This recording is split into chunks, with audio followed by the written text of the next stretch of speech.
Merry Christmas morning, all. Gonna be tying up some different variations on black-nosed ants, but given the day, we will call them red-nosed reindeers.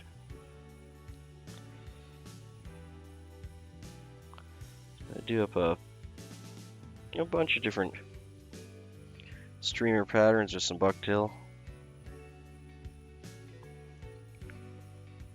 It's a good number of variations on these, as they're very, very popular and well-used fly. Hopefully everyone's having a wonderful Merry Christmas this morning. Most people are probably opening up all their presents. We did our Christmas yesterday morning, so I'll be working later. So we did ours on Christmas Eve. But I'm just going to start off my Christmas morning with some wonderful bait fish patterns.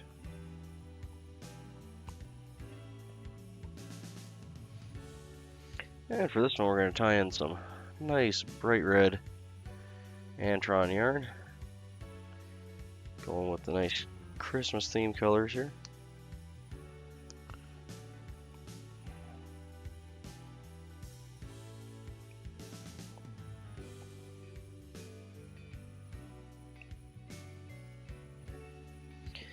And yeah, this is just a bright Antron.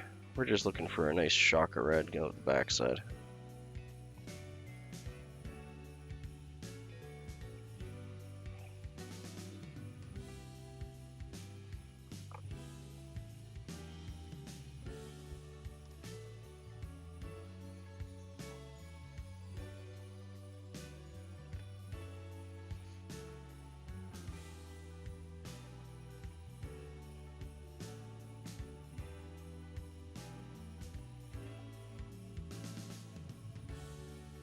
We want to try and keep our bulk to a minimum, so I'm going to pin this down so we don't end up with too much of a tail bulb here. And I'm using a white thread just to help with the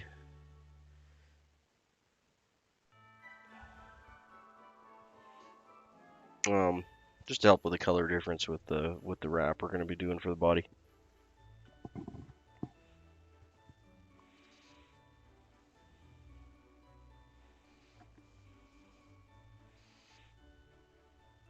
And we're going to be trimming that down. We just want a little shuck of red, so probably about a bodkin width past the bend there. Just like that.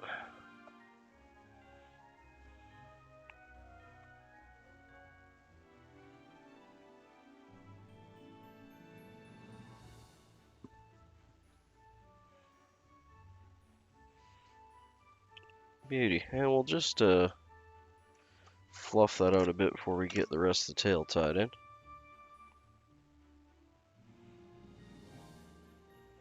I'm just going to use a little brush for that. This fluffs out pretty well, so if you're using like a wool yarn or what have you, same idea. You can use whatever you got kicking around for the red shuck out the back, like that.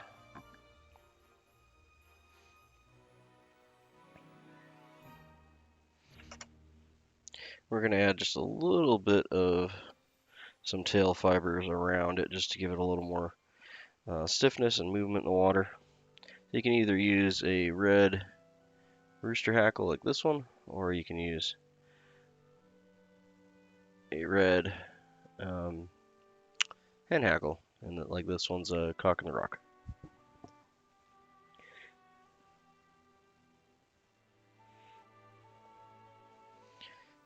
I'm gonna use the cock in the rock just because I got a bunch here that are already ready to go. And we're just gonna put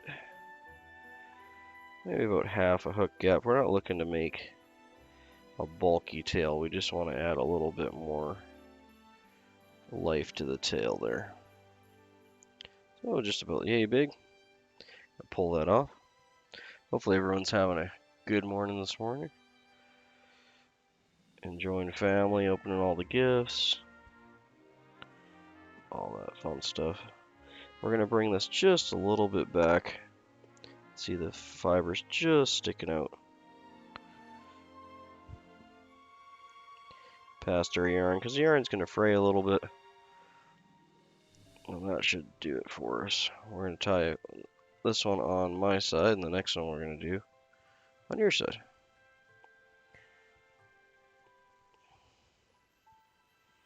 I want to tie it in right up to the barb on the hook there.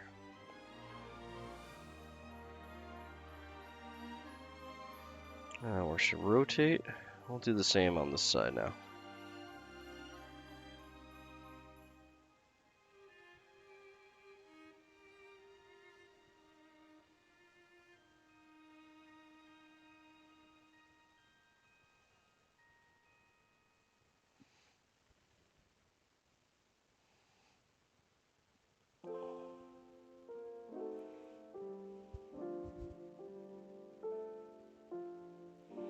Now, if you're looking for a quicker and dirtier pattern, just omit this step here and just use your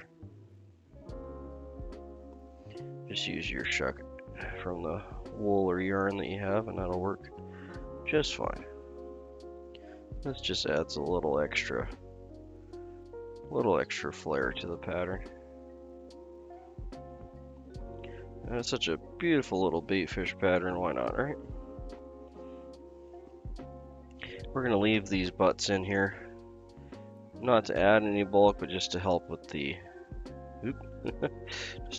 tapering of it down. So we want a smooth body. There we go.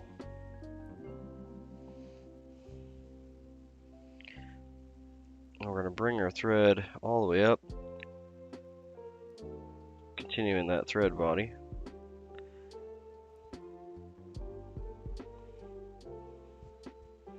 Now we're going to have quite a large head on this because it is a streamer with deer hair, so we're going to leave ourselves ample room there. The first part we're going to tie in is our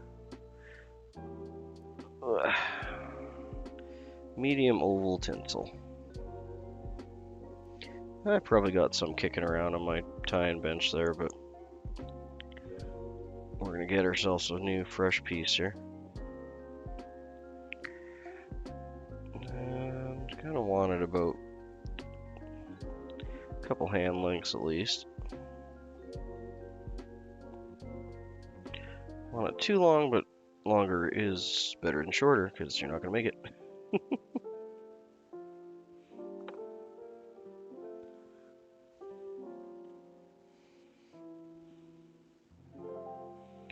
There we go. Beautiful piece of tinsel.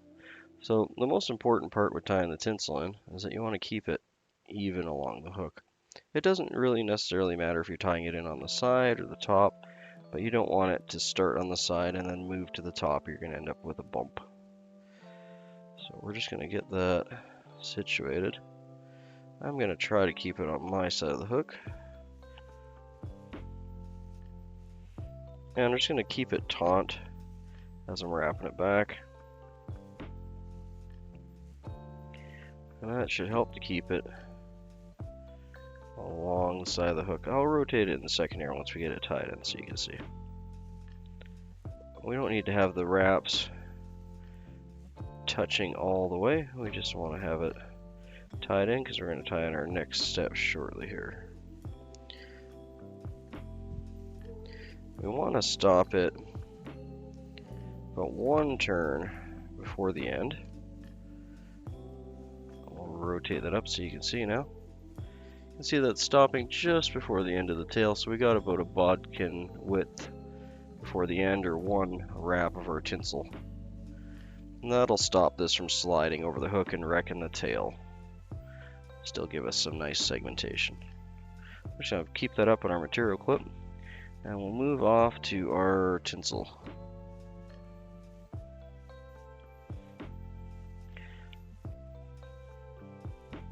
I'm using quite a thick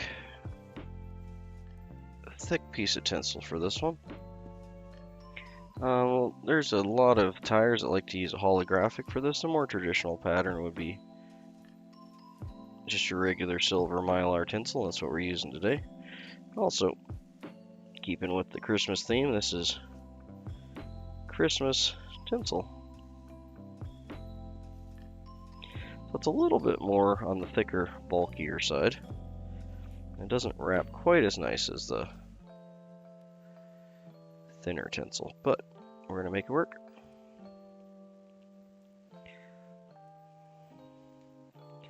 So for this one, you can tie it in the full length of the body like we did for the last, but in this case I'm just going to be bringing it down to just before our tie-ins for our tail went. You can see we have a very slight bulky curve there, so I'm just going to end right in front of that.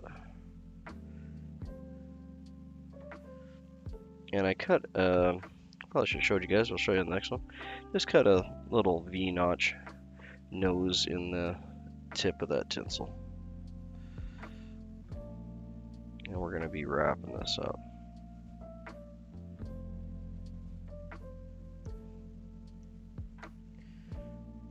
And once we get to the point where our oval tinsel is, we'll kind of switch the two. We're going to bring him under and forward. I'm just going to leave him in my material clip here just to get him out of the way. And we don't need a whole lot of wraps here, but we want to get at least 3 or 4. This part can be a little fussy. Now, if you don't want to fuss with this, that's perfectly fine. You can have these tied in as you normally would with a lot of patterns. This just allows it to be a little bit more durable and stops this, stops it from a lot of times after you get a fish or two, or if you're casting really hard, or if you're fishing this in a river or creek where there's a lot of current, this will like to slide back and it'll start to kink your tail like this, and it just looks bad. This is just another step you can do to prevent that from happening. We're going to bring our thread up, and this time we're going to be filling in any of those cracks to give us a nice even thread wrap on the body here.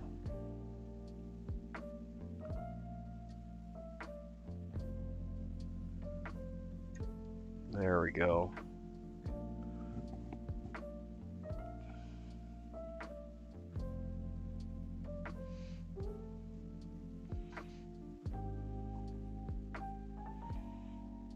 Okay, and we don't want to interrupt the tail with our first wraps here. I'm going to do my first wrap over, pull this back,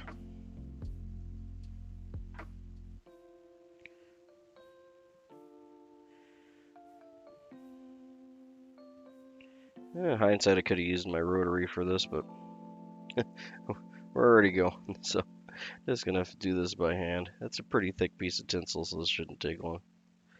We'll use the rotary for the next part. We just want overlapping wraps here.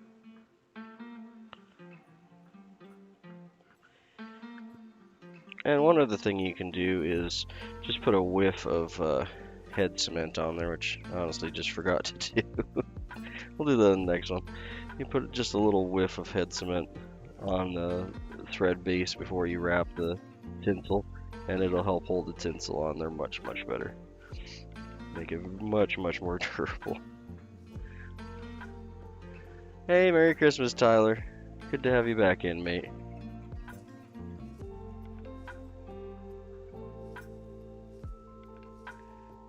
Hopefully you and your family are having a wonderful Christmas morning.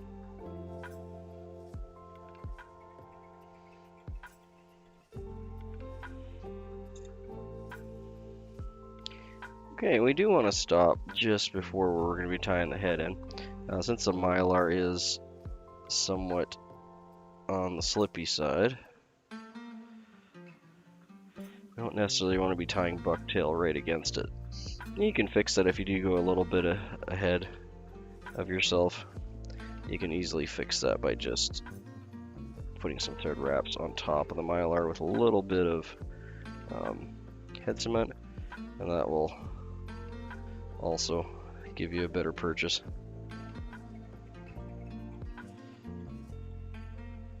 Oh, getting me away from me a little bit there. That's okay, we got her.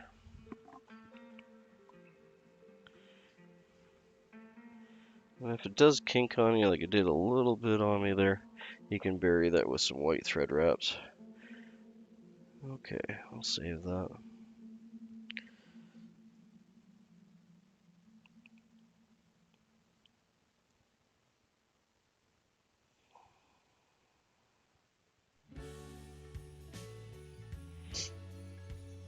There we go. Just gonna bring those thread wraps right back to where tie-in point's gonna be. Perfect. Okay, actually, yeah, like we were saying, we're gonna we'll throw a half hitch on there. We'll do the rotary here.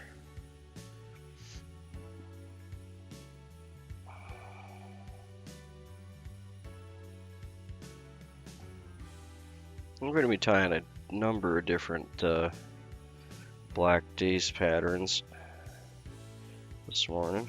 Ooh. What are you jumping way over there for, buddy?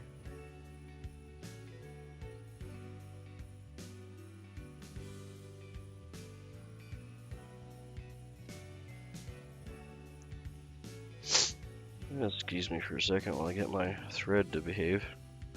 There we go.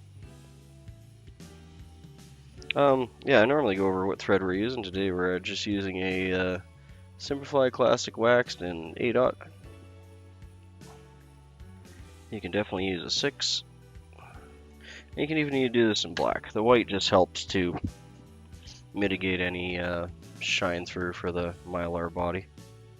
Okay, now that we got that tied in there, we'll do our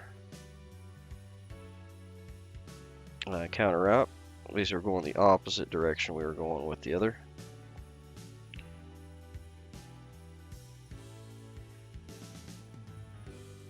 And this will give us a really nice, cool segmented silver body here.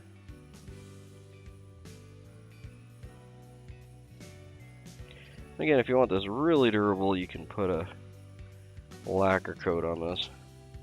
If you're really just gonna fish this thing till it's falling apart, that is definitely something you can do.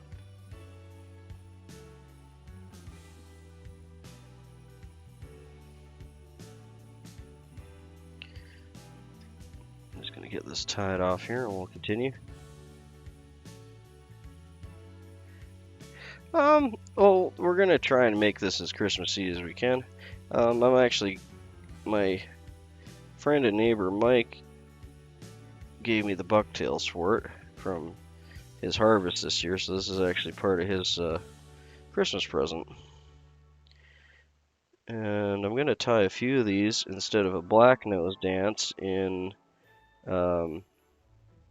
red nose for Rudolph the Red-Nosed Reindeer.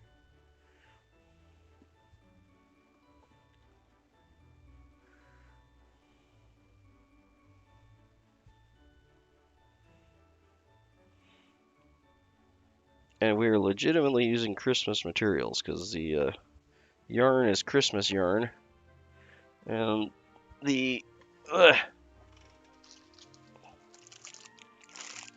body is Christmas decorative metal shreds. So yeah, Christmas, which is in an ample supply this time of year. So yeah, if you want to pick up some Christmas materials.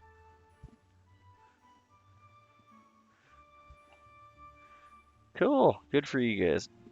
Like I said, we did ours yesterday morning, so we're all just, well, the rest of the family sleeping in. Fly tying.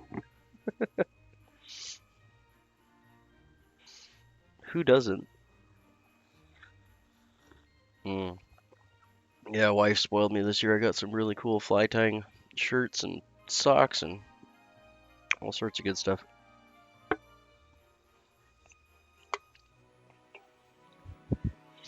Okay, where did I put my, sorry, one second. Set down my bucktail, not sure.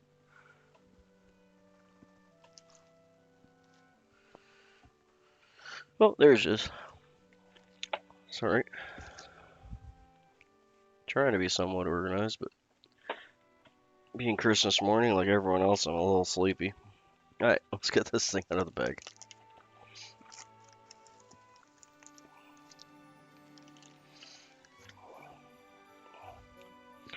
Okay.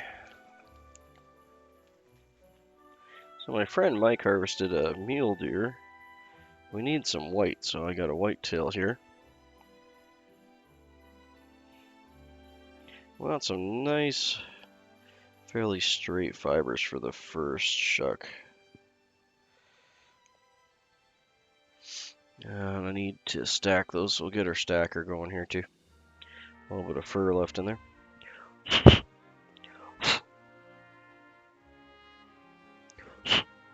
There we go, nice and clean. There you go. So I'm going to be taking, because I want a little poof, but I want things to be straight, so we're going to be taking it from the middle section here of the tail.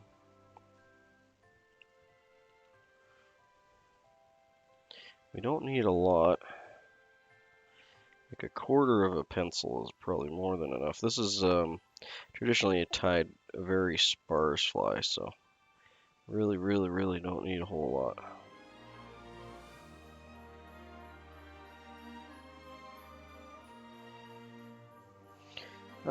That would depend on what material you have handy, unless you're planning to make a trip to the shop and buy some.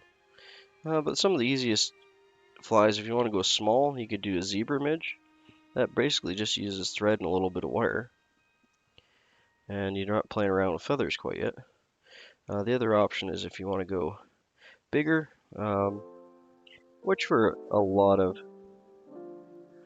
Hey Yoshi, good to see you, mate. A common one that a lot of people start with is a woolly bugger. Or you could do a woolly worm, which is basically just a woolly bugger without a tail. Those are very common first starter flies. I have a couple here, actually, handy. That's what those look like.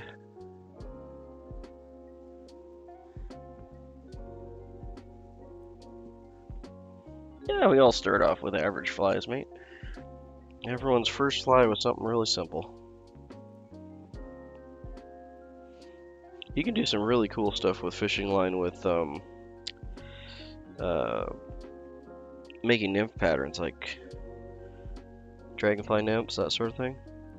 You can make eyes out of the fly line. You can make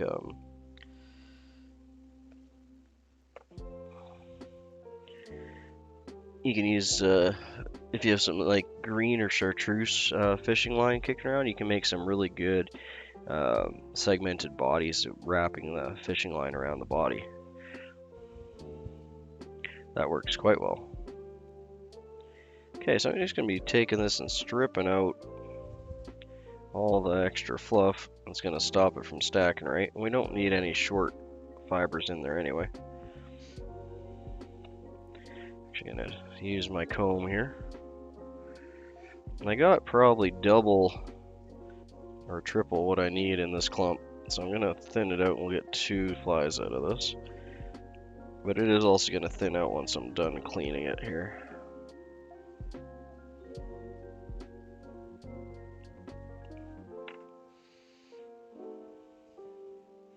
There we go. So basically what I'm looking for is like this part of the fur at the end is really all I'm gonna need. So we're gonna stack this twice.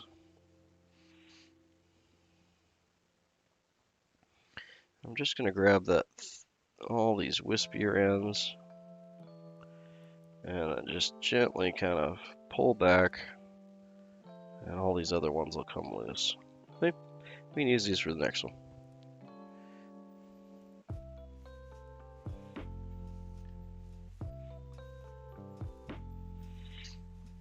And on most bucktails, when you're cutting those off, that's exactly what you're gonna get. You're gonna get a bunch of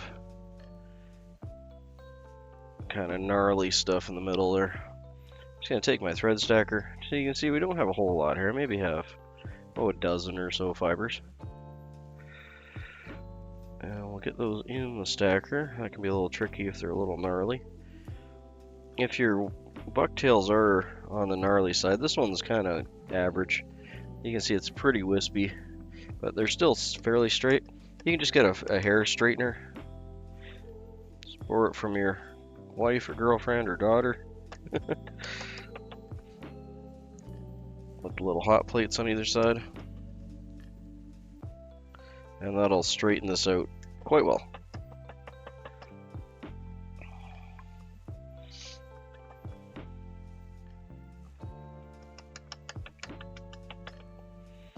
Okay, this should get us most of the way there. So you see all the fibers are mostly down at the bottom. Doesn't have to be an exact science. And we're just gonna pinch and pull these out like that. There you go. Now this is kind of like a tricolor fly. We're going to use 3 parts of the tail. This is the first part, which is the white, and I like to just kind of pack these as I go back, almost like you'd pack a snowball.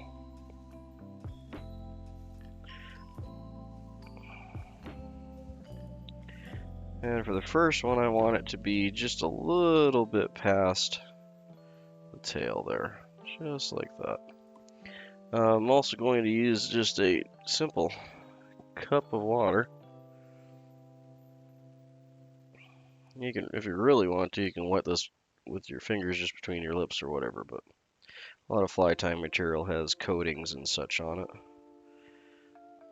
And you might not want to get that back in your mouth after tying a bunch of these. And dyes and whatever, so yeah, a little bit of water like this. Warm water works good too.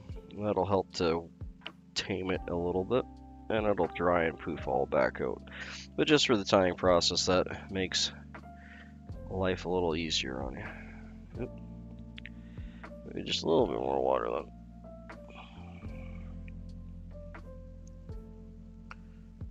There we go. So we just want to have that just a little past the tail there, like that.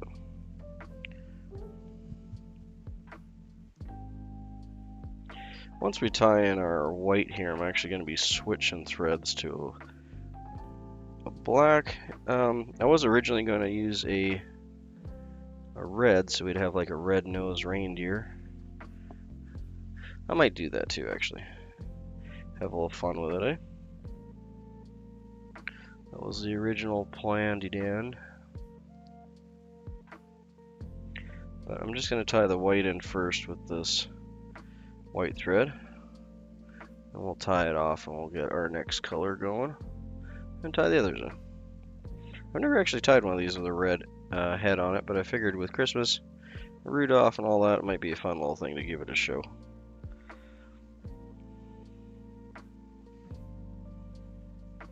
This is more the streamer pattern of a black dace. There's the other one we're going to be doing, which we fold these back. It's actually tied kind of complete opposite of what we're doing.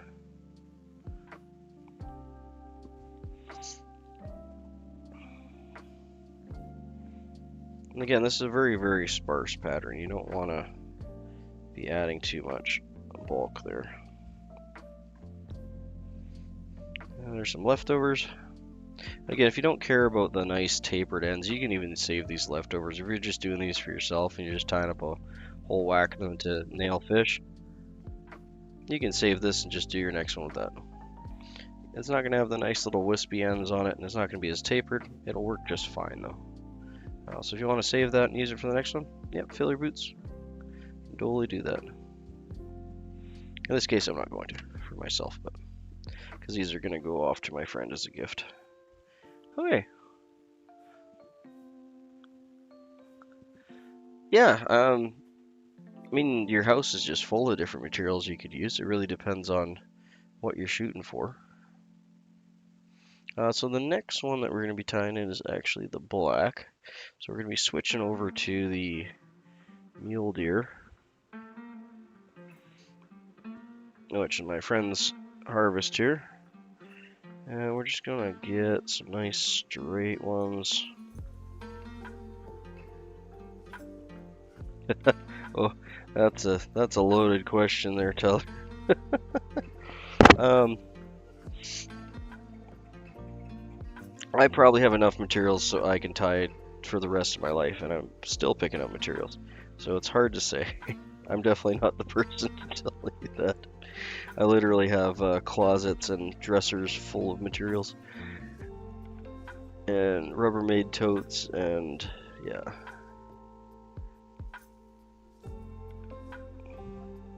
But this brings me a lot of joy, and I've been doing it for many, many, many years, and it took a long time to collect that much stuff.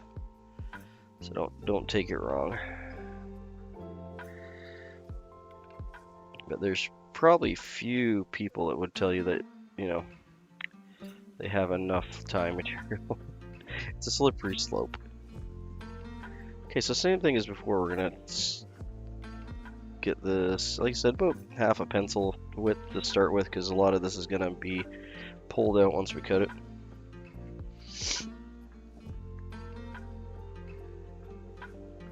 And I'm just gonna snip that off. This is all freshly cured, so the first flies I'm tying from this, but you can see it cured really nice and hard. Took a couple months to dry properly, but now we're ready to make some flies out of it. So these are the first flies coming out of that tail. I did have some pictures on our community tab of me curing and cleaning the tail up for them. If anyone's interested, you can feel free to go check those out. Okay, this is actually nice and clean. It doesn't have much for... I do have one or two little light brown guys in there.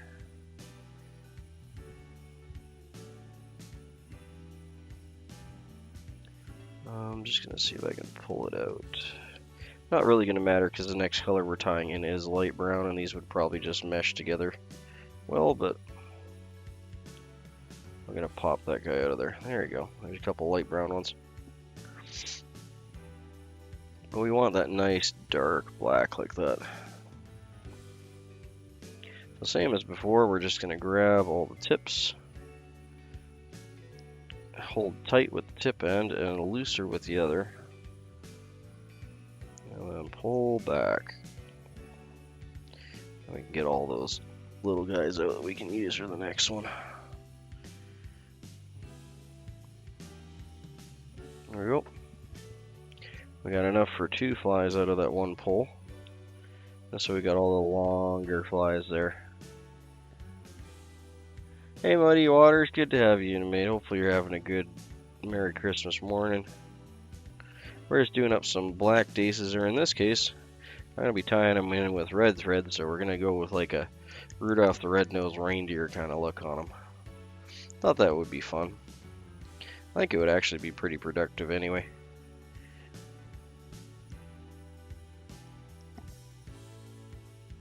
Yeah, Yoshi's hanging out too. Appreciate you guys spending some of your Christmas morning with me.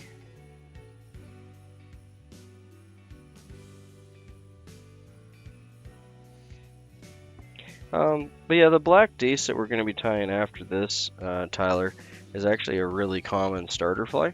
So if you do have any bucktail, because the nice thing about this one is you can actually just tie it with one material.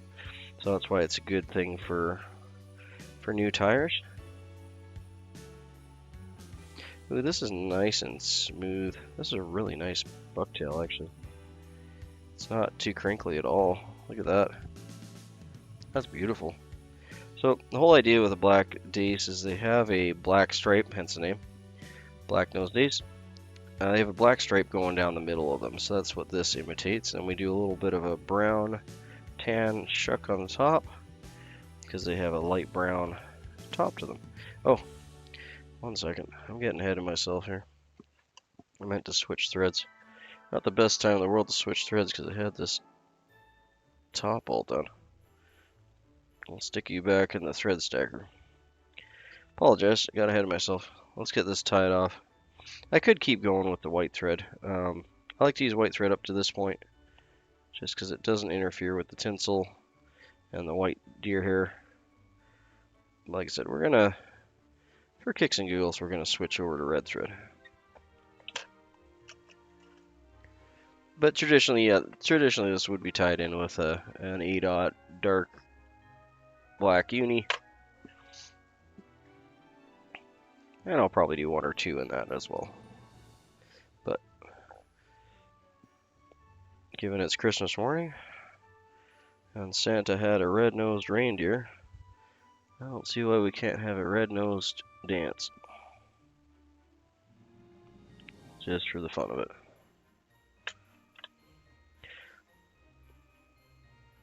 So we're going to cut that off. Release our thread. Be free. And we're going to switch over to some uni in 8/0 red. And we'll just see how this goes. I don't see it going badly, so this should work perfectly fine. I think it would actually add a nice, like a tractor lump to it. And I got some red eyes for it afterwards too. Because Rudolph's been up all night and they're a little bloodshot. There we go.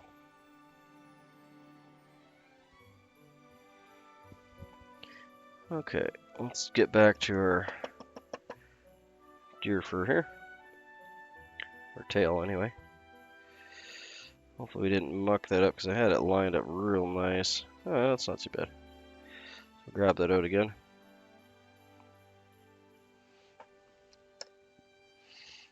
But yeah, Tyler, the next pattern we're going to do after these guys is just using just one bucktail. So you can go to the store, or if you have any friends or neighbors that hunt that have any bucktails kicking around, you can buy one bucktail and you can tie this whole fly.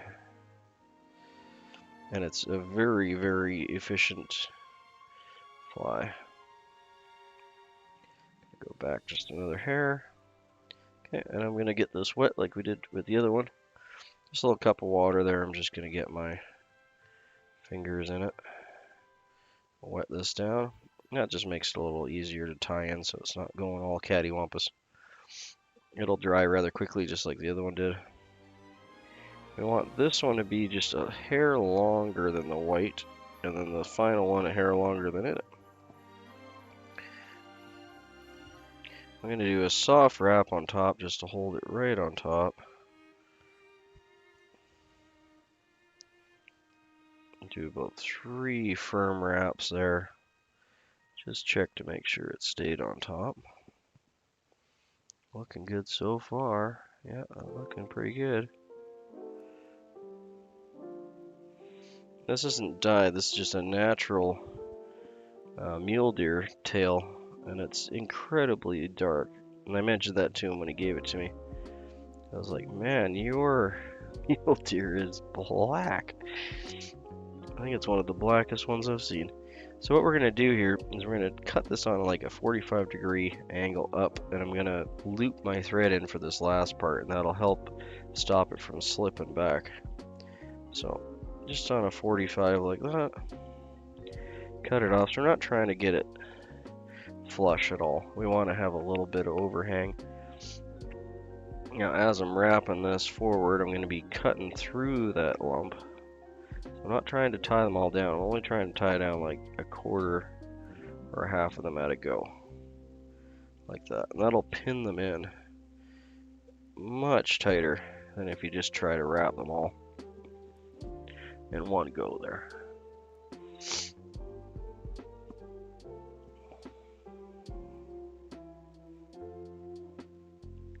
Beautiful. Okay. That's looking real nice. We got lots of room to build our head up, and we will because we're going to tie in a whole nother thing of deer hair here. This is one of those patterns that you want to try and mindfully keep your head somewhat smaller because you'll just end up tying it in, or you'll end up bulking up anyway. So I have 2 options here. like I said, his tail, like look how dark that is. It's just like midnight black. And this isn't dyed. This is just his mule deer. This is incredibly dark. But the white, like this would normally be a lot browner, and it's actually really white. So it's a really interesting color combination. This is a little bit too light for our overwing. So we're gonna actually use the white tail here. I'm gonna tie some just with his own tail for him. But we're gonna take the brown patch in the middle of our white tail here and use that for our overwing because we want to have a darker transition at the top. Let's give me a minute to find a good section to clip from here.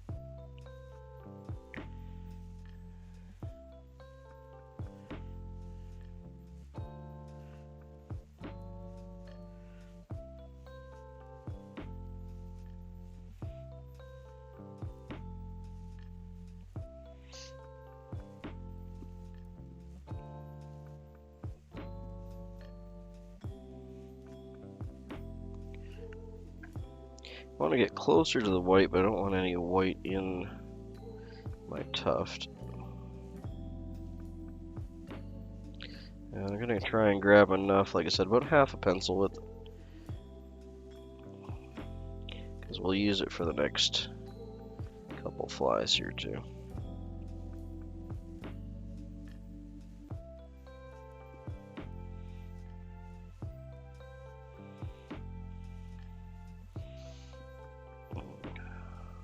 Pulling it out of the middle of the tail is a bit of a pain, not super ideal, but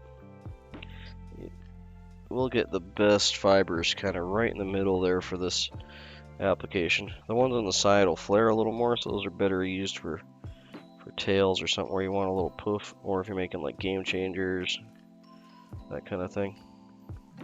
But for bait fish patterns, kind of right out of the middle here is where you're going to get your best for that. And like I said, since this is a gift from my friend, I just want to get the best material I can for it.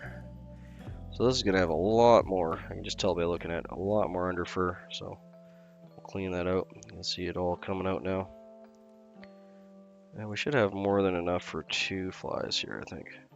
Just going to do this over my waste can here quickly. Get back to showing you guys this in a second. Just don't want to have a big pile of fur in my lap. There we go. Okay. And this bottom bit, you can see there's a lot of dark mixed in. The top is what we're after here. So I'm going to, same thing, just pin these guys down, loosen up, and just pull back. And we'll get our second batch of brown. It's a nice light brown color, but the bases are a little bit more darker. Do that one more time. Get a few more. Again, we can save these for the next fly. And this top cap is going to be the more substantial bit out of all of them. The black is a little bit more substantial than the white, and so on and so forth. There we are. So that's what we're left with. See, probably about twice as much as we had with the black.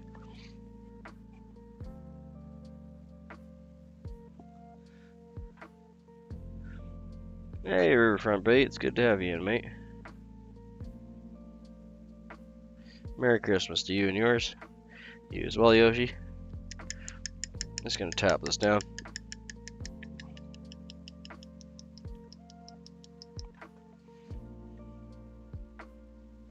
If you leave any of the underfur in there, it makes it a lot harder to stack like this because they'll stick together. They won't give you a nice even tip like that. See, that all came out pretty nice. Wore my festive red shirt today. I heart my nerdette because I love my nerdy wife. But maybe not the best color choice for contrast. So same as last time, we got our little puff here. And we're just going to wet that down. We're going to pack it first like a little snowball till we get back to where we want to tie in at. And we want this one to be, again, just a hair longer than last. So right about there. So I'm going to go back one more. Yeah, that looks about good. Get a little water again. Again, if you're just ambitious or don't much care if it's poofy, you can avoid this water step. As you can tell, it does dry rather rapidly, so it doesn't hurt anything. There we go. This is going to be right on top of that black now.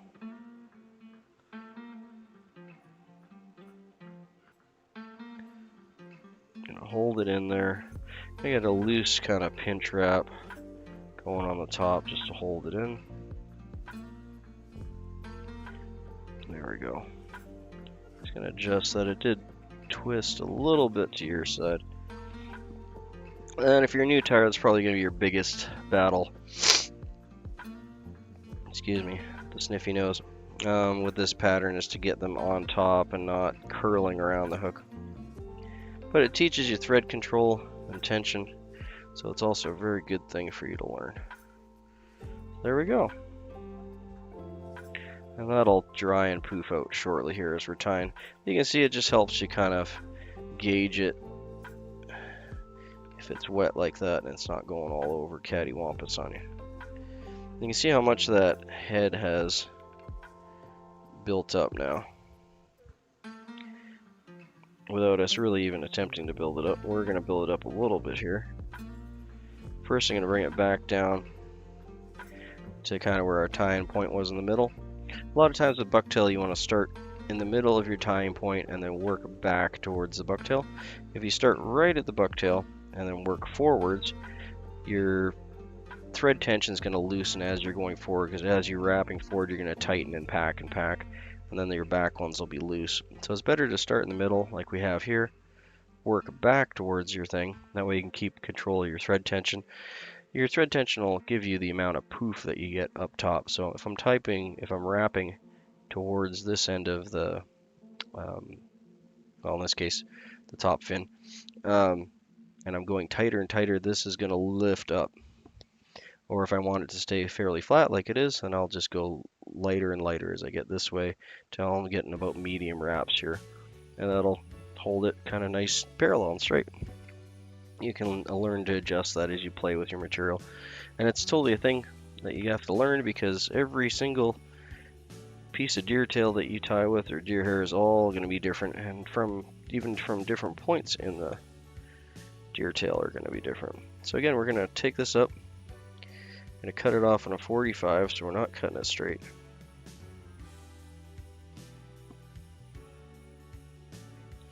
Just like that. Then we're going to come in, just like we did last time, and we're going to try and kind of cut that in half, and then bend it down. And again, just cut it in half and bend it down. There we go. Who's ho-hoing at me? Oh, there we go. It's Maddie. Merry Christmas, Maddie. Good to have you in, mate. Doing up some, well, black nose dance, but since it's Christmas, I'm doing them in red, and we're going to call them red-nosed reindeers for the fun of it. So there we go. That's tied in. You can see we haven't tried to bulk up this head at all. It's nice and bulky as it is. So I'm just going to be adding some extra thread with medium to heavy wraps in the middle. That's going to bind everything down. It'll give us that nice bulbous head look that we're going for this fly. I like my bait fishes to have a nice kind of bulbous round head, like a traditional salmon fly. Hey, Jack Pepper's in. Merry Christmas to you and yours, eh? So I'm just going to throw a half hitch here I'm gonna do 2 half hitches and then we'll do some whip finishes. I'm gonna do the whip finishes right up front here. So for the whip finishes, if you don't have a whip finish tool, just grab an old pen. My first one was just a crystal Bic, like those clear Bic pens, and I used that for probably 6 or 7 years where it finally kind of fell apart. But this one's just a regular old metal pen. I use this one for if I'm tying off, so it will fit around the head. It's just a little bigger hole. It's good to have multiple different sizes of whip finish tools. I have smaller ones, like this one for midges or small little flies. It's got an even smaller hole in that side. But yeah, you don't need anything special. Those are specifically for fly tying, but yeah, just get some old Bic pens. That worked for me for thousands of flies, so there's nothing wrong with that if you're starting out.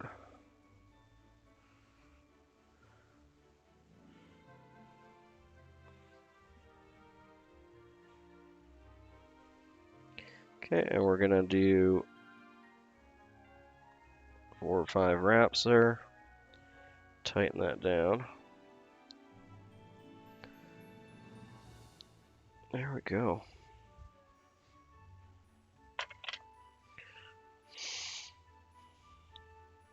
My lovely, wonderful wife needed to fix something and borrowed my super glue, so we're gonna do this with some head cement instead. I'd normally use super glue to put these guys on. Well, there you go. That's pretty much it. We're just gonna deal with the finishing off the head. That is traditional. This is from 1942. I forget the gentleman's name, but it started with a B, who tied this style of black nose dance. And they're just a small little bait fish that has a black stripe down the middle. We're going to be tying a few different varieties of this. Just going to see what eyeballs I'd like to do. We could go with the red eyeballs. Those might be actually a little big for this guy. Huh. Yeah, those are only 3 mil.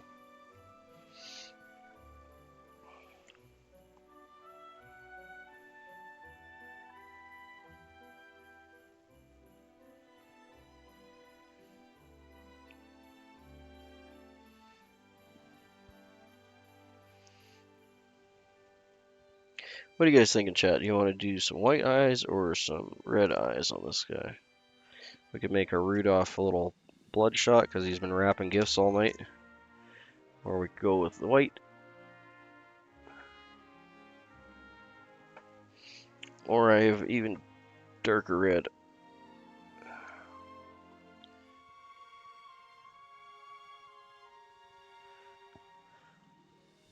Oh yeah, egg flies are super, well, arguably maybe one of the easiest ones that you can tie. There's not a lot to them. You just need some yarn. Like a synthetic yarn typically works better though, so not quite like an Antron, but an acrylic yarn works really well. Just knocking my deer hair all over here, so 1 second. Trying to fix it. I'm a little worried if I put eyes on this that they might be just a hair too long.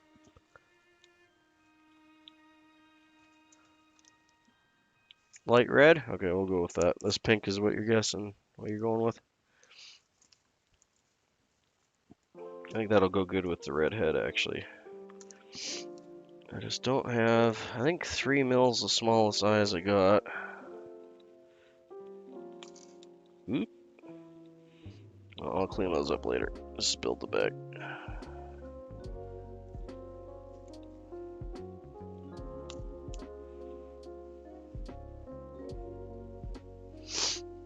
Okay. So we're going to attempt to do this with some head cement. I haven't actually done this before, but I don't see why it wouldn't work. Said I am sans Thank you, Maddie. Appreciate that. I'm just happy to spend some Christmas morning with my friends and tie some cool flies. Yeah, feel free to hit that like button for me and subscribes. All the fun little numbers go up and that makes me happy.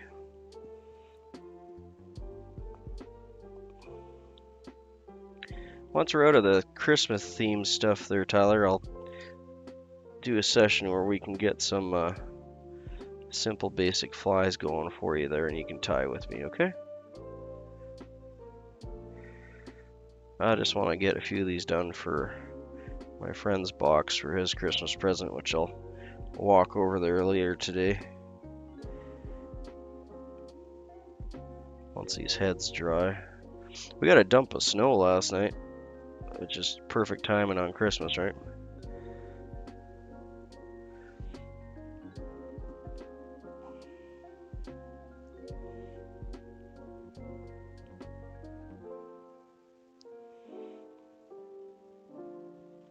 Okay, I'm just gonna put an extra like drop on either side and hopefully that'll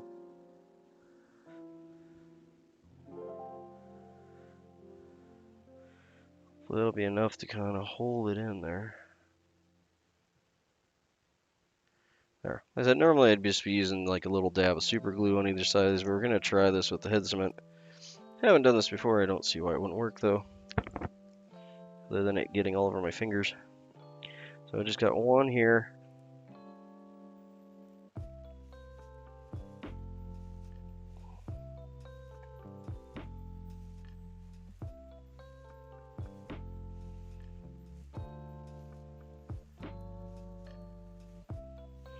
We didn't get a huge amount, we got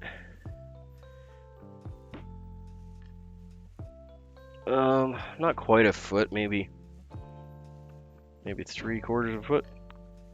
Enough to be annoying that I gotta shovel the driveway and everything all over again. But you know, that's life.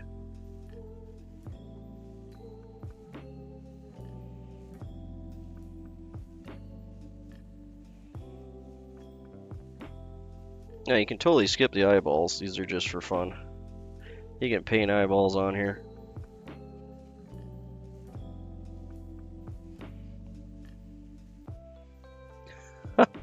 Those googly eyes are hilarious, though.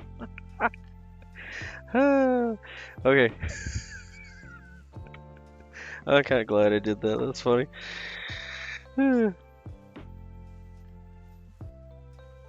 Hey, Val, good to have you in, mate. Merry Christmas. Okay, I'm going to put a drop of Sally Hansen's here in the middle.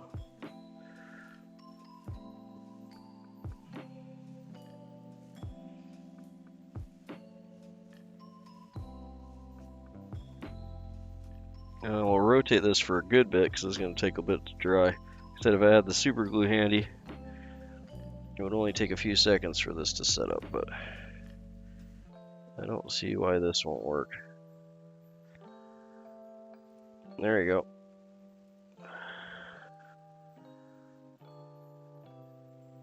Oh, that's all good, mate. We'll be here. There we go. Oh, that's nice. That red thread kind of shines through that. That's a funny looking little dude.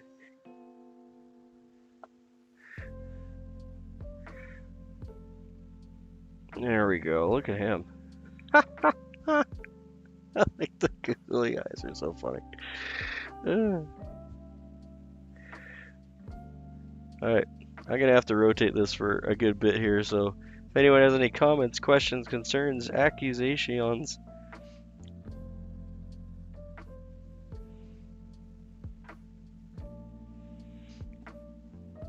I'm gonna do my spin and spiel here while this thing dries, so just give me a moment, I'll be right with you guys.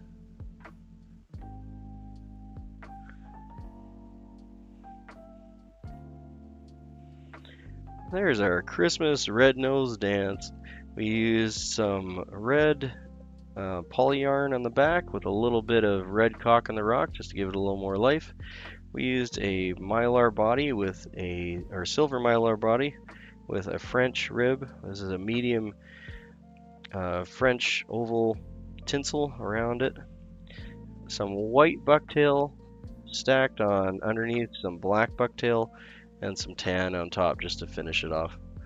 We put some funny little red googly eyes and a red head just to give it that Rudolph the Red-Nosed Reindeer look. There's our little Christmas red nose, in this case, red nose dance.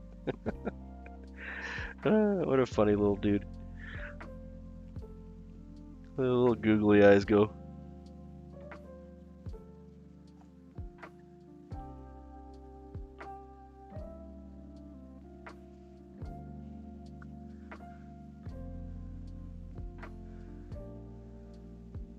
I've seen people do that before where they rub it on the fish.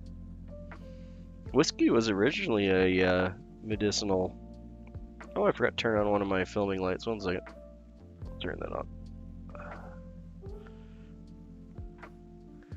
There we go. Now we got some shiny underbody. Oh, the extra light really makes the tinsel pop, don't it?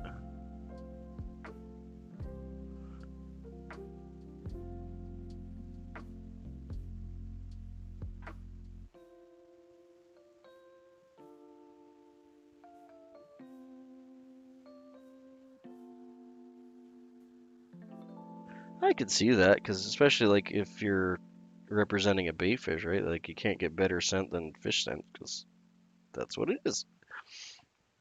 This is gonna take a minute to dry. It's pretty thick, so sorry about that, guys. We'll give it a minute. I'm a little worried if I pop it out of there, I'll lose an eyeball.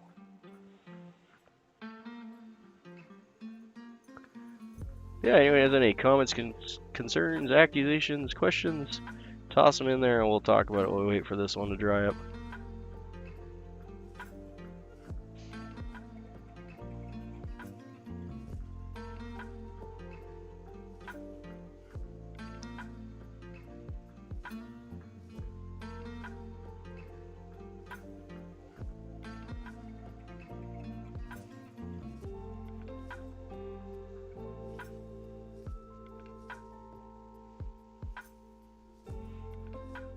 Yeah, as far as I know, doing that kind of thing, since you're not like,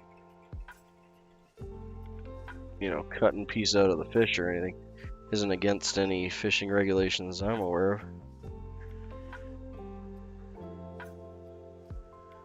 What a funny little dude. I don't know, googly eyes are just so funny.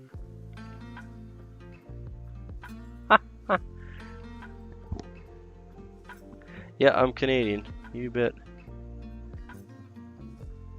Canadian A. Yeah, let's move our Christmas fly over and we can pop them right here for now.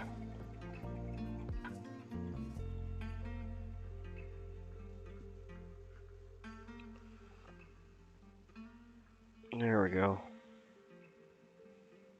Okay, so I think he'll dry okay now. It seems to be sticking a little bit, so I think he'll be okay to be upright for now. What a little goober. That's funny. That's a good little pattern. I like that. Okay, so we'll try our next one. We'll do is a little more traditional black nose dance. We're gonna go down. Am I gonna go down a hook size or up a hook size? We'll go down a hook size for this one, then we'll go up. Let's see, is this... have any size 6s handy? I think that was a size 4 on the last one we tied on. It's a 10.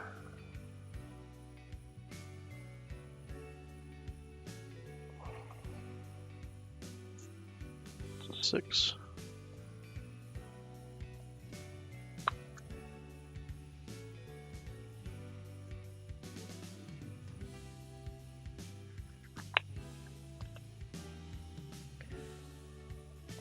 Okay, so this one would be a little bit more the size I would use for a lot of our local, especially in the spring when the little minnows are on the smaller side still. There.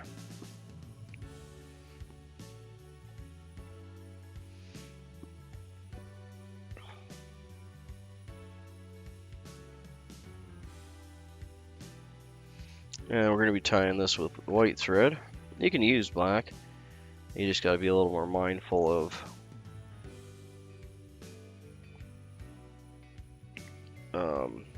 your thread showing through, that's all. So we're going to start it just behind the eye. I want to leave a clear spot, like 1 or 2 thread wraps there. And we're going to move this back. We're just going to tie this in. We need to build a head up on this. And as we tie things in, it will be building the head up just like with the other pattern. Excuse me. This one doesn't actually have any body to it. We build up the body as we're tying in the back. So this would be the pattern that Tyler there could start learning on. And I'm just going to bring this thread back again. You want a fairly decent, this is ironically the head space on this one, but I like it to be about a bodkin width. So, but like that. Well, the size of the end of a pencil. Traditionally, this would be tied on a couple size bigger hook. I'm just using this one. Afterwards, we'll go on one of these big guys here and tie it on that, because I got a bunch of those to use up.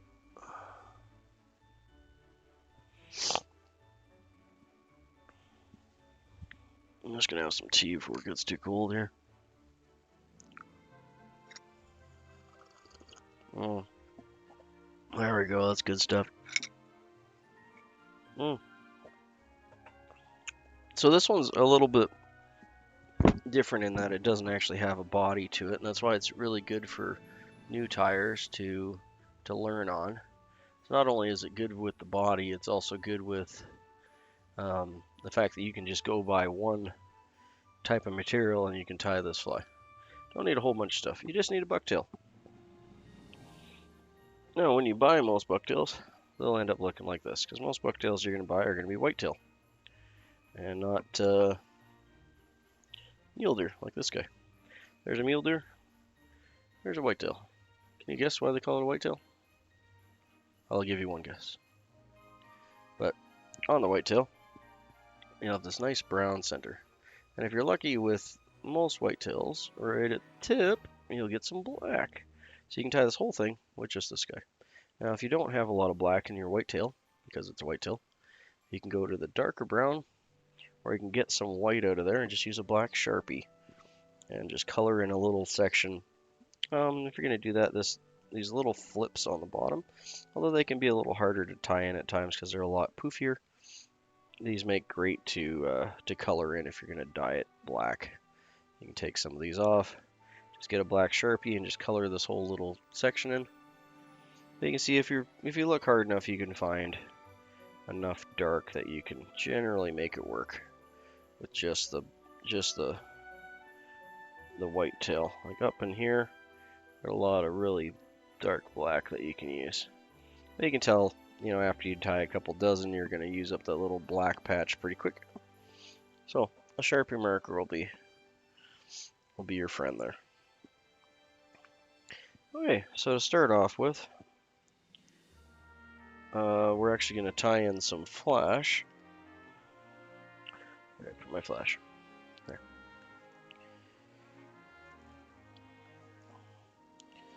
I like to use some pearl, so in this case we're using this stuff. It doesn't matter, whatever flash you got kicking around, really. We use a little bit of pearl. Just need like 2 strands. This just gives it that little bit of shine and movement like you'd have in a bait fish.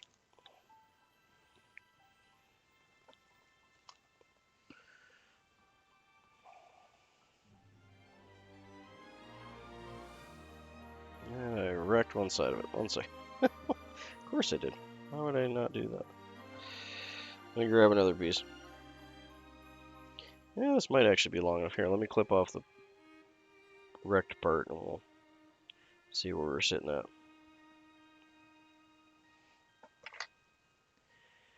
So what we want to do is just have enough fold it in half to go back. I think we'll probably be fine with this one. So we're just going to make a little loop like so. Have those two coming back. And we can trim these once we're done tying them in. I want to tie these in, again, just at the front there.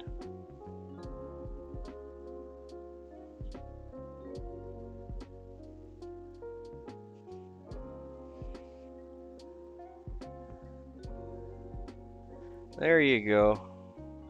I knew you'd make it, mate. Once you make, it goes a lot quicker. That first 100 is a bear. Then 500's hard. Then after that, it's like a snowball effect, right? The more people you attract, the more people stick around. So we got two crystal flask strands in there. And we're going to cut that off. What we want to do is about the body length out and then about half the body length after that. We'll just go bloop like that.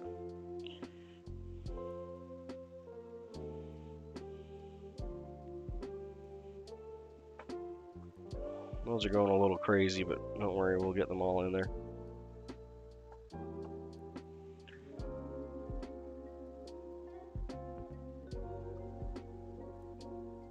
Yeah, that's generally going to be the best thing to do, right? If you can, sorry, brain shut off there. If you can save yourself the effort and mass produce stuff, you're going to be better off for it. So we got the pearl in there. I like to tie two different colors in. So we're going to go with pearl and we're going to go with a silver and black.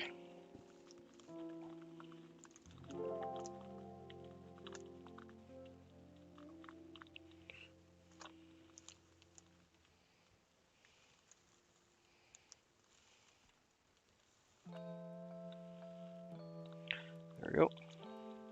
This is just to add a little flash. Again, if you're a new tyer like Tyler, feel free to completely omit this and just tie in the bucktail after. This is just going to add a little bit of pump to it. I'm actually going to cut this in half and just use half. There we go. As we're tying this on a smaller hook, I don't need a whole lot. This will just add that little bit of flash like you'd have on a minnow. If you like the flash and the flash is your thing, or it just works better for the area you're in, the fish really key in on it, you know, you're gonna go up to half a dozen of these if you want to. This fly pattern traditionally though is a very sparse pattern, so you want to dial it back. Use as much as you think you need and then use like half of that. We're going to tie it in right on top here. So it's on either side like that. There we go.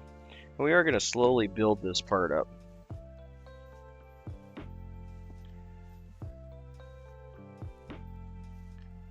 It totally is, man. Don't let anyone tell you different. 150 is the start of things. Like I said, it takes a while to get that first 100.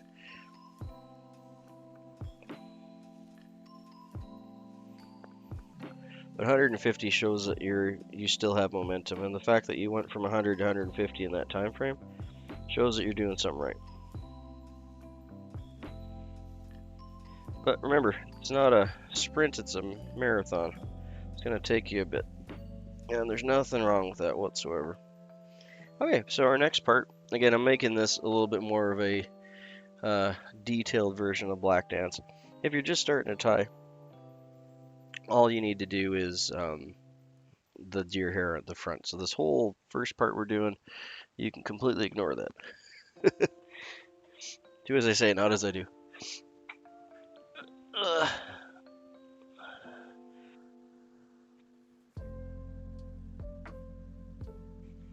Yeah, those railroad skinning knives that Robert got are really cool.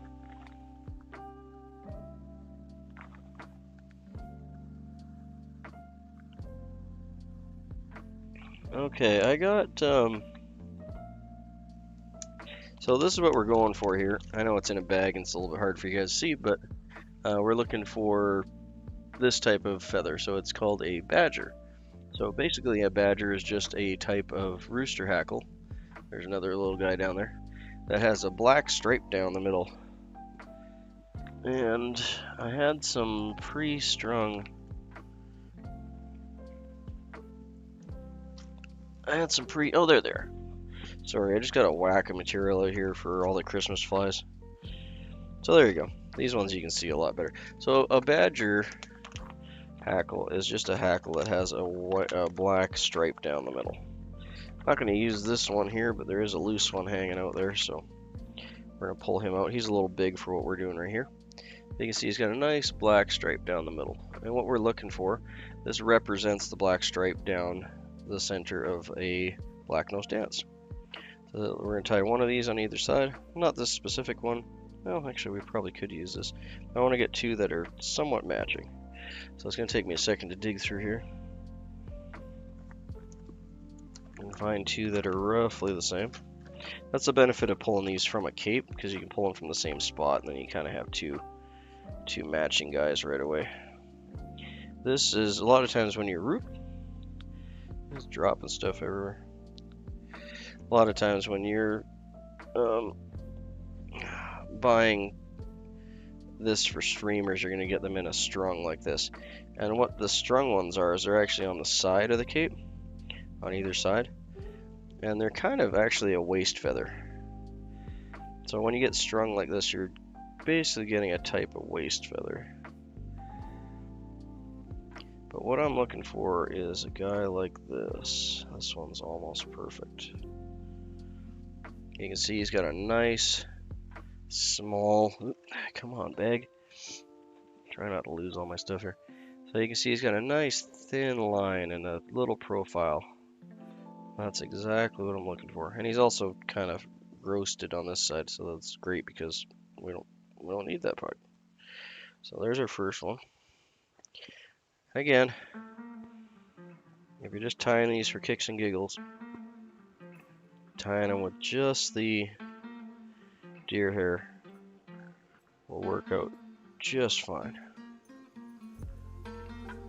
And in some cases, maybe even better. There we go. So here's another. And what I'm looking for is, where did you go, buddy? There you are. What I'm trying to do is just match up the frond length and that black line to be similar.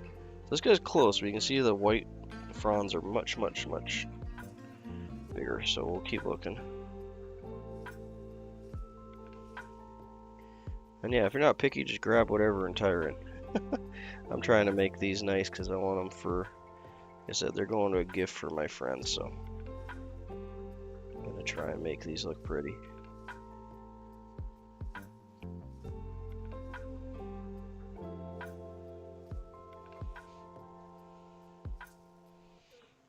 There we go. I think this one's probably better.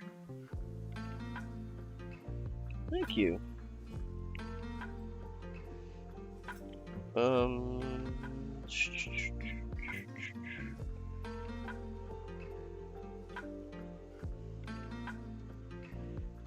Normally I don't have this much trouble, but this one is seeming...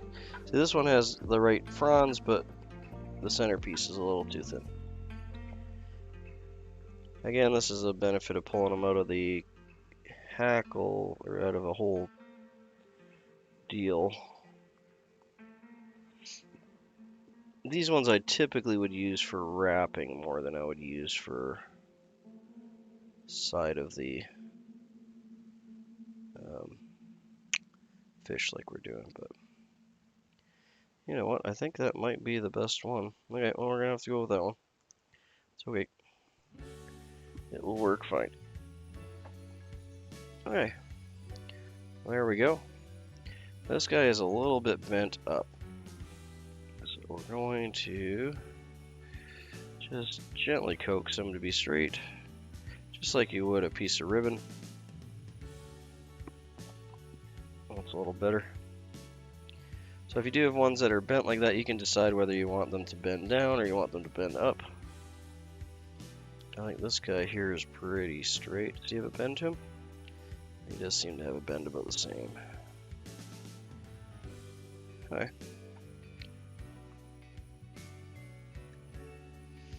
So what we're going to do is just strip this down. We only need probably half of this feather. We're going to strip all this fluff off the backside and get that tied in. I'm actually just going to cut that off because we don't need any of that. There we go.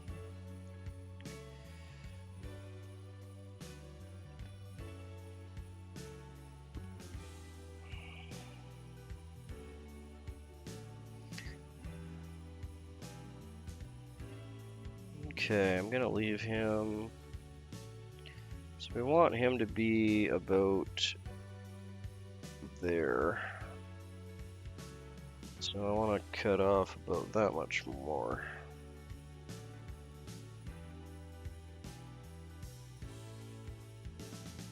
Yeah, like I was saying, if you do have the bends on them, one thing you can do, which doesn't necessarily look as good on the vise, but when you're fishing it, it looks great, is you can have one bend up and one bend down.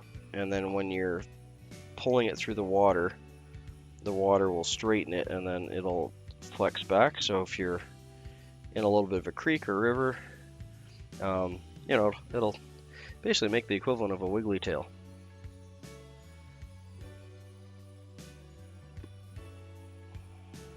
Okay, just a little more off there. You don't want to go too far because then you'll lose that nice black lump where you're tying it in.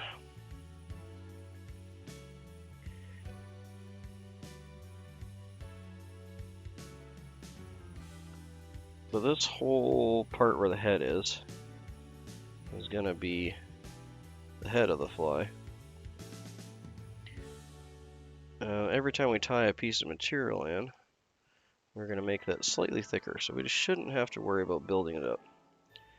But by the time we're done, it should be like a little football.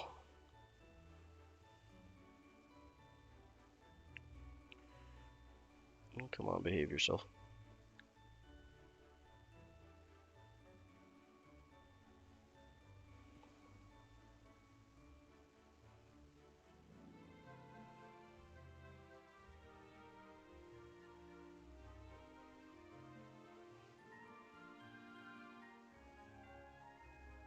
I had it right perfect where I wanted it, and then I pulled on it.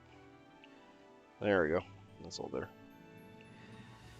Okay, and we'll go back this side, and we'll tie in our second.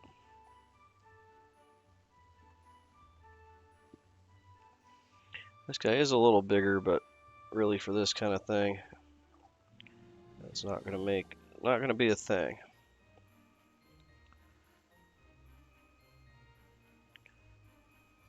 I said I'm being overly picky because it's gonna be a gift for my friend, and I want it to be on the pretty side. But if you're tying these for your own box, you can completely omit this. The badger hackle does make a really nice accent to the body, but you're going to be doing the same thing with the deer hair, so it's not necessary. It just adds a whole extra level of liveliness to it, and it makes it look pretty. And we all like pretty flies. Okay, so I want to bring it back about there.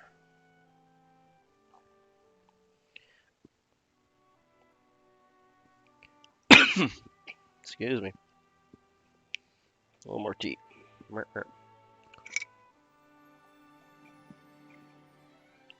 There we are. Merry Christmas morning, everyone. The sun's just starting to come out.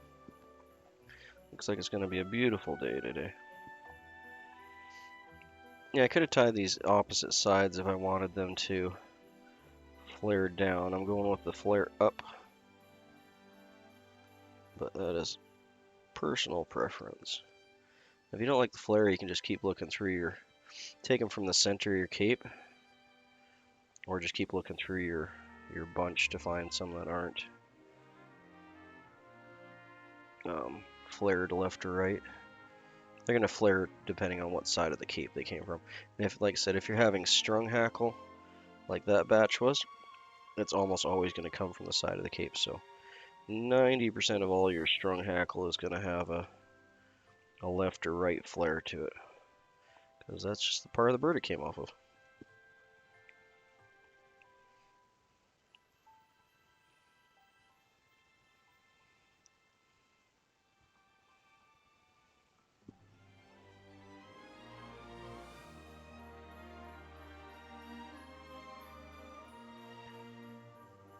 Come on, buddy, behave yourself.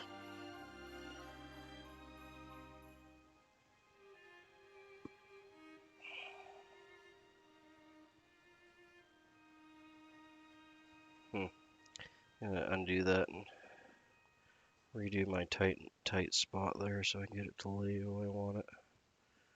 Well, it's wanting to twist a bit on me. So it is wanting to twist on you. You just have to do the opposite and just pin it in place.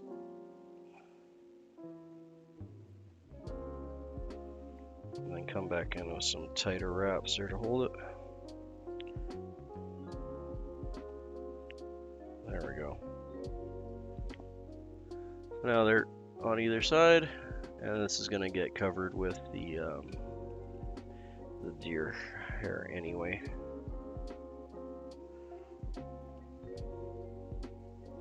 That'll add a little bit of life and flash to the fly.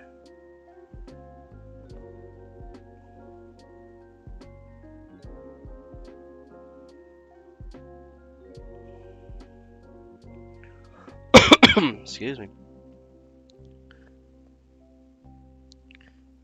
Beautiful. Yeah, that's going to turn out well. This one on this side is being a little bit of a bugger.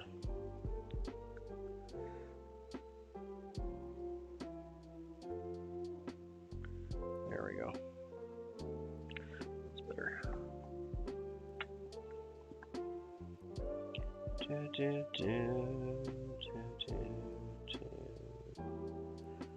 Okay, so the first thing we're going to tie in is our white. No, because it's a bait fish and they don't have antennae. But you could use them for other flies like that. There are other flies where you tie this in that would not be a bait fish. And yeah, you can definitely use Rachis on a...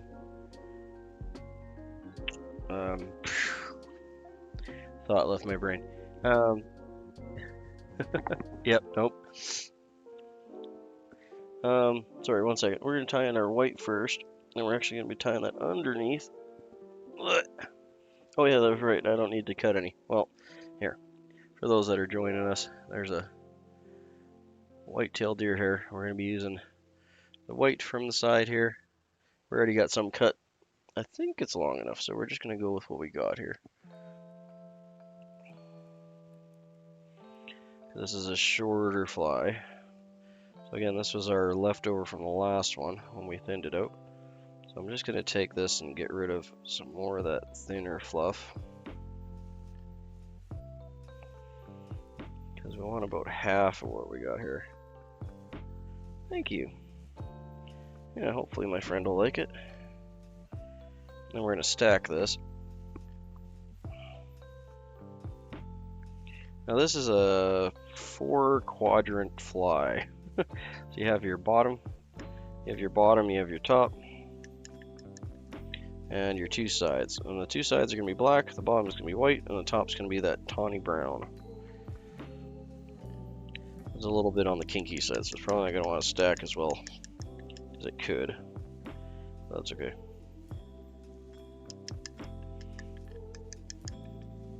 Doesn't have to be perfect for this kind of fly. Not at all.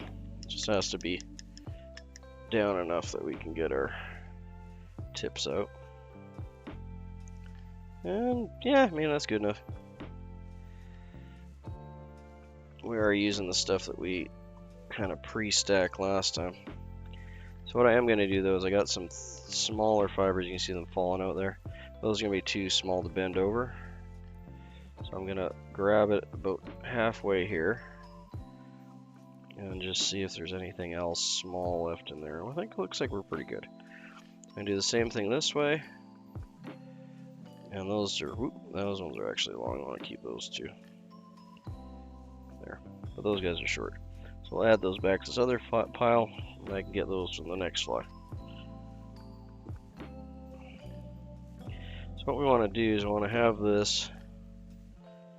Yeah, those are short. If you do get a few short pieces sticking out, it's not the big end of the world at all. What we want to do is have this the length of. Nice, I'm gonna need quite a bit more. 1 second. I might run into some short pieces here then. But if you got any pieces that are sticking out cattywampus or they're too short, you can always tie those in after. Okay, so we want it to end where our tinsel is, not necessarily where the, just in between the tinsel here and the feather end. And we're going to be flipping this over, so we're actually tying it the other direction.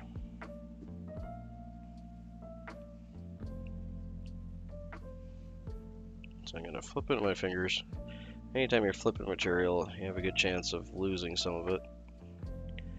So it's always better to grab your material in the direction that you want to tie it in, but in this case with teaching stuff, it doesn't always work that way. So we're going to tie it in this direction. Oh, and on the bottom, on the belly. White goes on the bottom.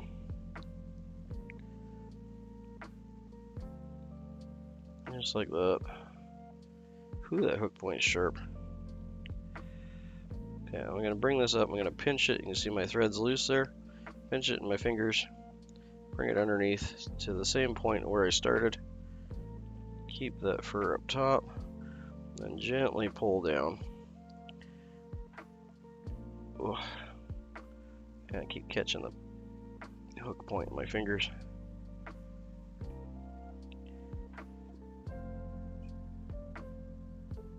There you go. Yeah, the sun's just coming up for me. You can probably tell it's nice and bright for my filming now.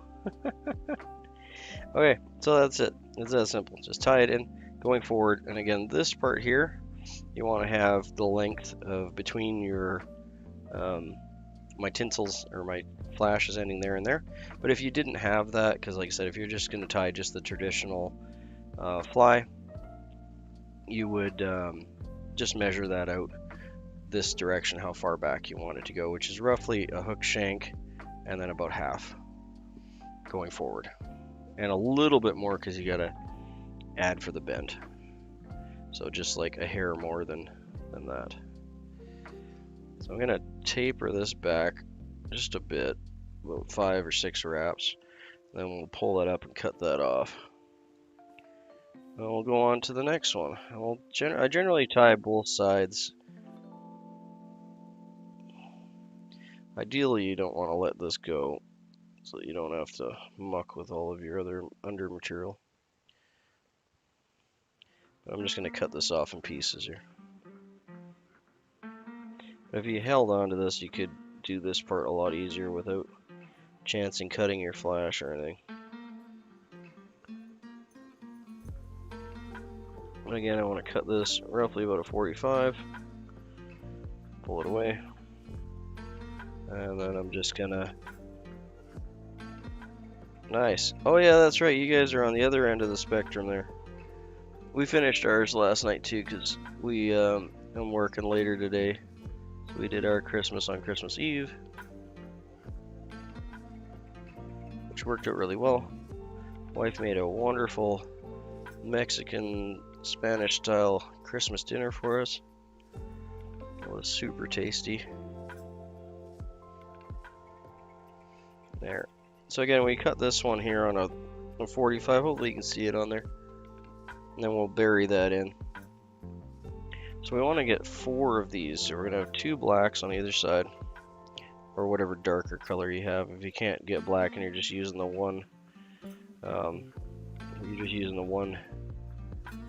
white-tailed deer, then that is fine. Just whatever the darker fur that you can find is. You can see that we're slowly building up this head as we go to make a bulbous spot there. And it's going to happen on every time we wrap one in, it's going to get a little thicker. So don't worry about making a thick head there, because it's going to happen. And we want to have the turning point where we're going to flip this, because we are going to flip this backwards. And we want to have that point kind of right at the eye. Like I said, about a bodkin width of free space, just so you get a nice clean clean turn on it. So now we're going to get our black on either side of that. No, where'd my black go? There it is. Stuck to my teacup. Okay, so just like before, we're gonna... Oh, that's right, I had some black going already.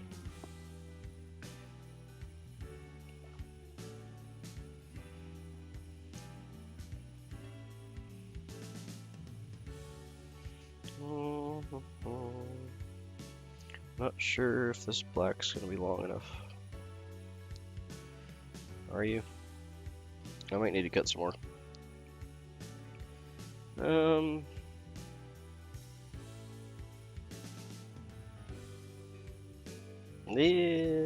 Yeah, I think I'll save you for another fly, and we'll just cut another chunk out of this one here.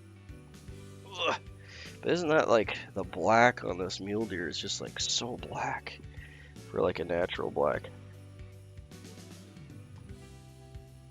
I was super excited when I saw that. I was like, "Ooh, man, that's black."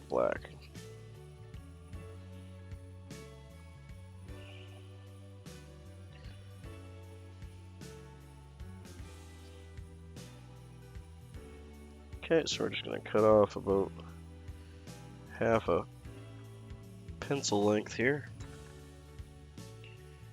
for thickness. That'll be more than enough to do both sides of our fly. I'm also just gonna pick out some of these brown ones that are in there. So one handful of them. So it'll probably match in perfectly fine. Like, I'm being picky here.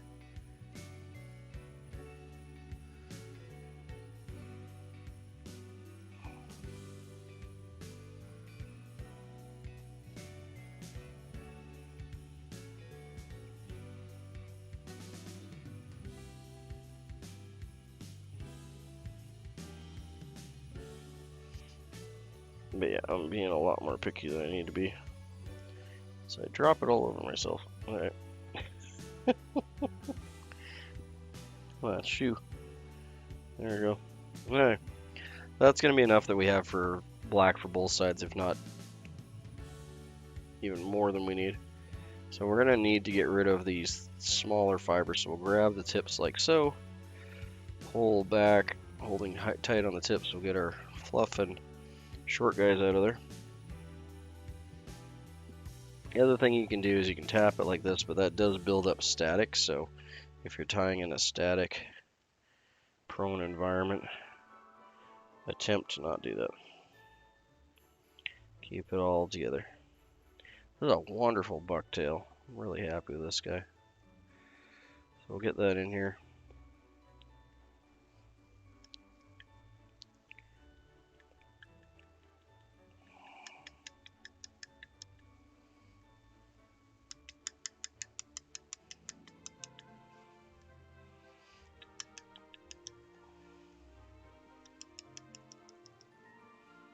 Well, that looks like that'll do.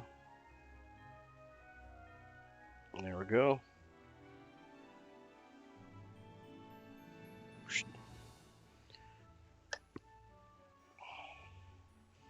Like I was saying, we got probably twice as much here as we need, but we need 2 sides, so we're going to split that in half.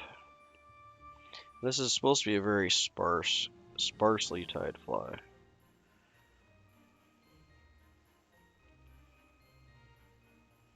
So I'm just going to flatten that out in my fingers so it's a little easier for me to judge what half is. Yeah,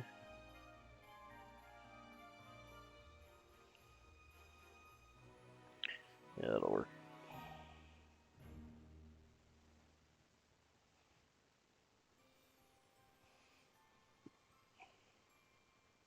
Okay, now that's going to be tied in on the edge here. So we got white, black, black, and then brown. And we want the black to go right up there. Light pinch again. And then suck that down.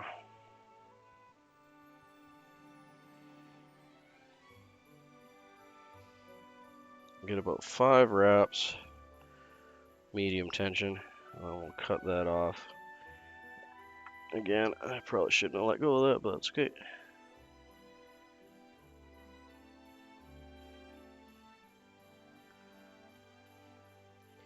Should be able to get under here and stand that up.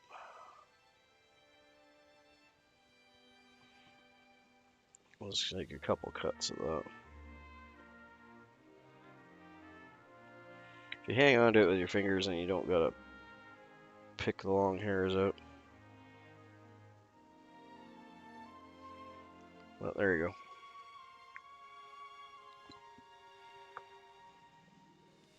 Again, we're going to come through right through the middle of that clump and kind of pin that first part down. Oh, 1 second, my thread's splitting on me. Not necessarily a bad thing, but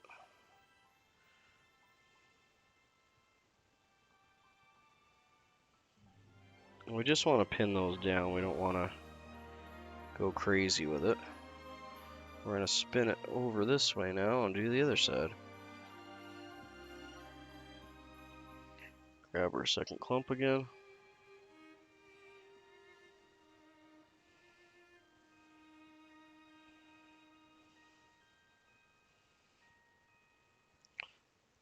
And if you have really unruly deer hair like we're doing on the other one, you can just get it wet. Okay, and we want this to be right like the other one, right there. The nice part is once you measure the first one, the other two will kind of just follow that, so you don't have to flip it around like we had to the first time.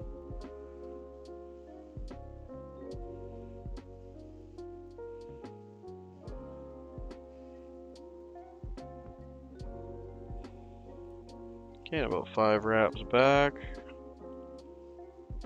And then if you hold it, like I did this time, you can see that's much easier.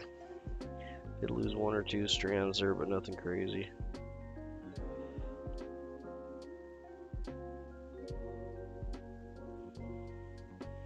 Just like so.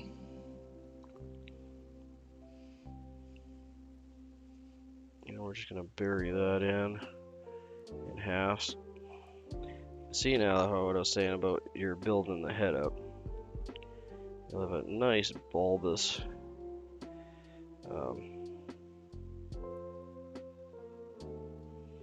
kind of football shaped head on it.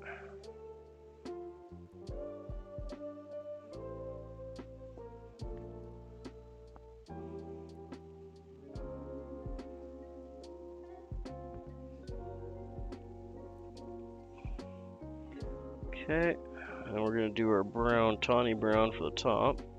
That's going to come out of this section of the deer hair here for the whitetail. Just because that one's tawny brown is more of like a, almost like a peach. I want this kind of chestnutty, tawny brown.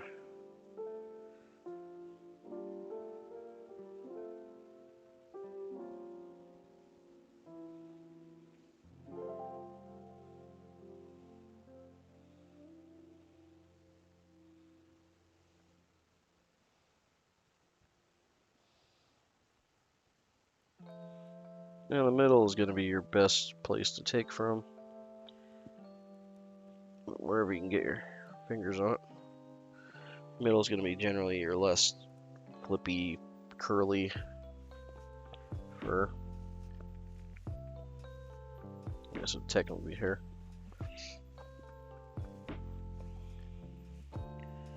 There. This is going to have a lot more. You can see how thick it is back there. It's going to have a lot more under fur, so we're going to need to brush that out. This is our last step here. So thanks for holding with me.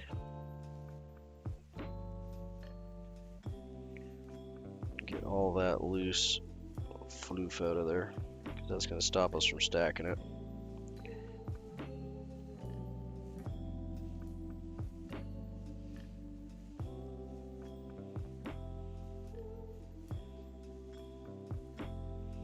We probably got about twice as much as I need here, but we'll use the rest on the next fly. You want the top to be a little bit more substantial than the bottom and the sides, just because it has to cover the whole top of the bait fish. So like that. I'm gonna stack that and then half that.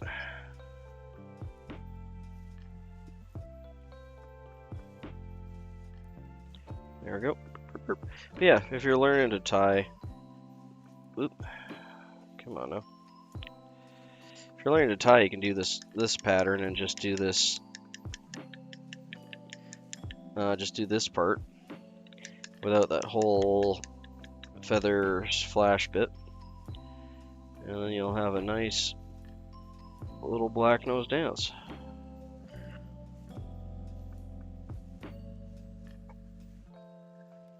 I live inland. I am interior of BC, kind of smack in the middle of the province. If you're throwing a dart at it, I'd be kind of right smack in the middle. Just gonna get rid of some more of this. We got a lot of thin stuff back there. Oh, I do the whole kit and caboodle, mate.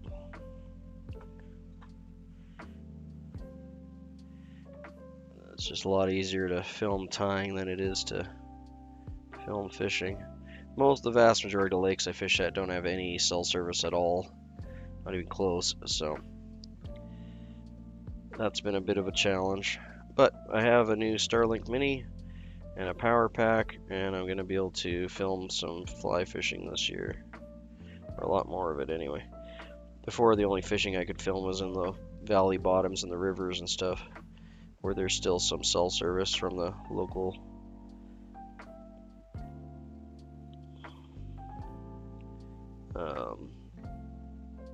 cities. But not, being close to a city is never the best fishing because it gets pressured really bad.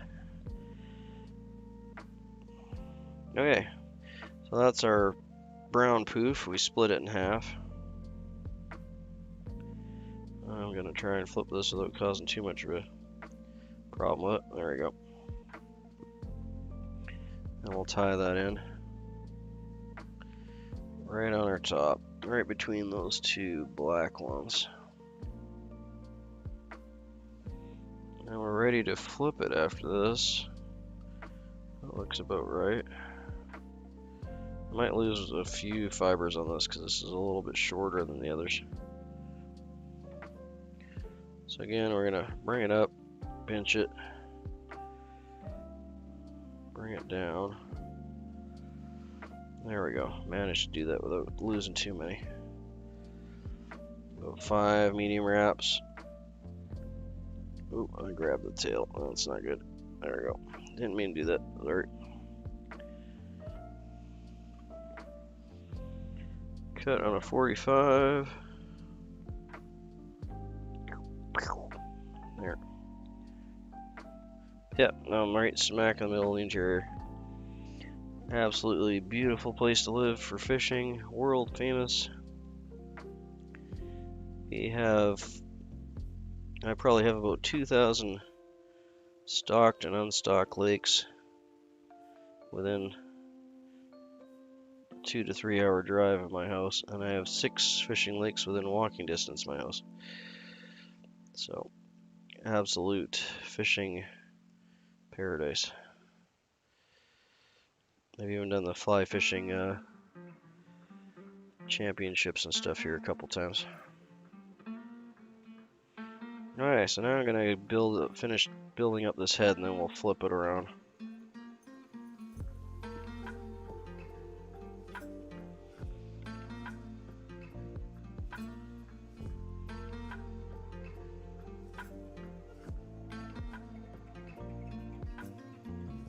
There we go. Like I said, when you're done, you want to have that nice kind of football-shaped head.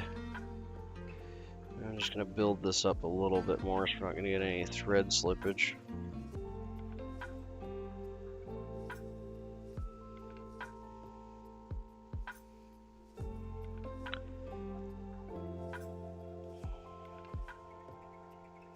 Just going to fix these feathers while I got a chance here. As I pulled on them by mistake, so it went a little sideways on me.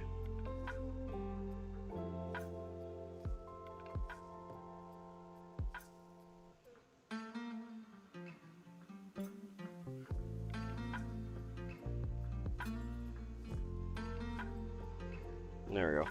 That'll be fine. They're gonna flip all over in the water anyway. Alright, so the kind of tougher part of this whole fly is to get these separated. It doesn't matter if you get a little bit mixed in, but you do want to try and get them, you know, get the brown on the top and the white on the bottom and the blacks on the sides. But using your bodkin like I just did there and pulling it up and separating it is generally the easiest way to go about it. Then we want to pull this back, get any broken, or you're going to end up with some broken and some damaged and bent fibers, so it's just the way it is. And any little short ones that stick forward, you can deal with those after. But you want to have this fairly tight, and then just 3 good tight wraps, just like that. So we have a nice bulbous head bent over, and that stays right on top, just like that. Okay, now we're gonna do the same thing with the black on either side.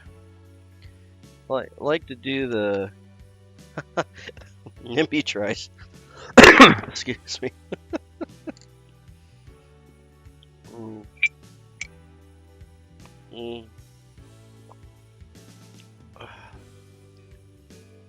Yeah, that's separated pretty good. Like I said, if you get a few like brown strands or whatever, the biggest one is you want to try and keep all your black and your white separate,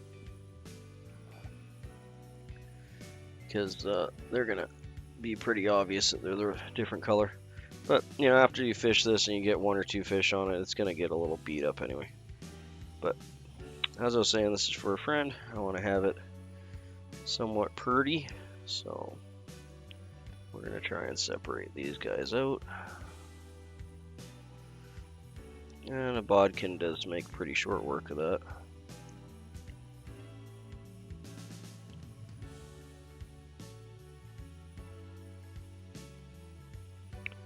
As I say that, I'm getting things mixed up here.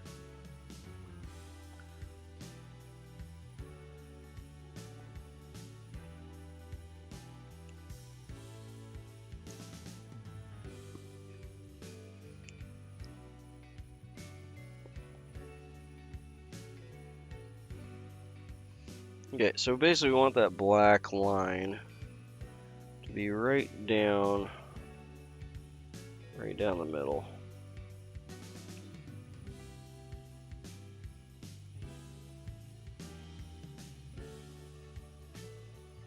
And I just want it to be nice and tight.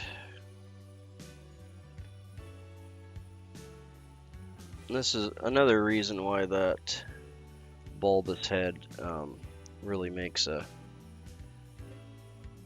is important to have that football shaped head, because as you tie it in there, you see there's the thread, and if I didn't have that in there, it wouldn't be the shape of fish head, it wouldn't push as much water. It's just not going to work as well for the pattern if it was completely flat. So you do want to work that thread up, which tying most of this material in does for you automatically, so yay.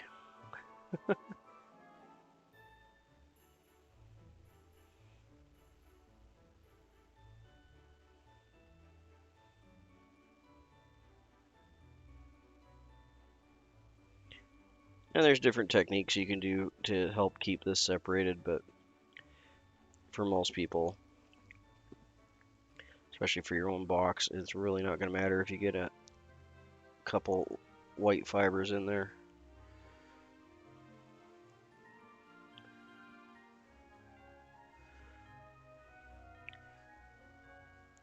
But if you're tying it in pieces like we did there, it shouldn't matter much. They should separate like we got here. Beauty. Okay, that worked out pretty well. Look how black that is. That's crazy. It's like dyed. It's like dyed deer tail without actually being dyed deer tail.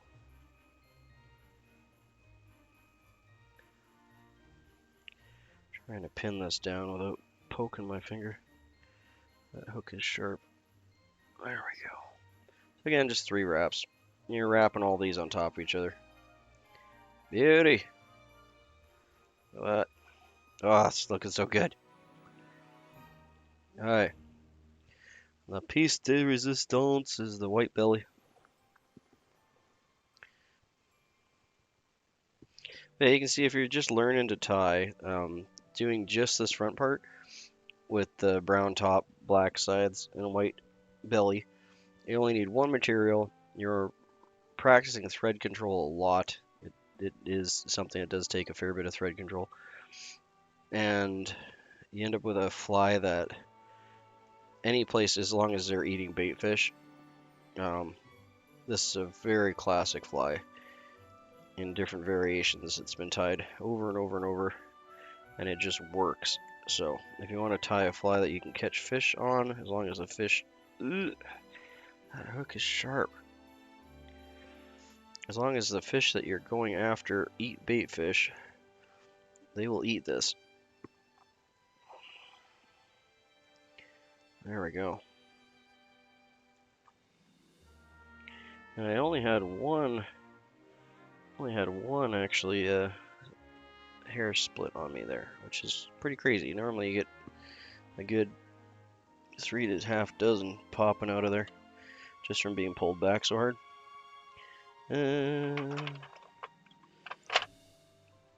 I don't see my tweezers. There they are.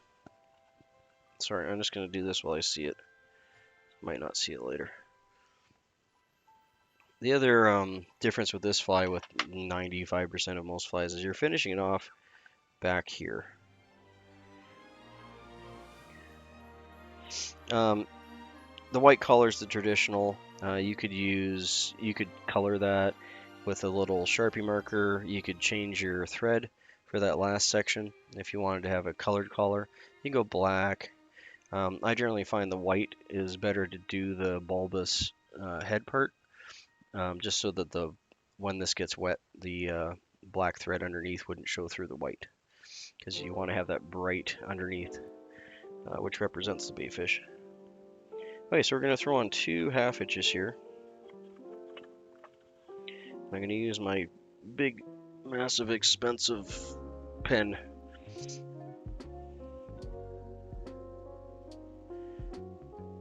There we go. And this gets over the head, and then we'll just plop it right down here. And we're going to do 3 of those, just because there's a fair bit of tension on there. There we go.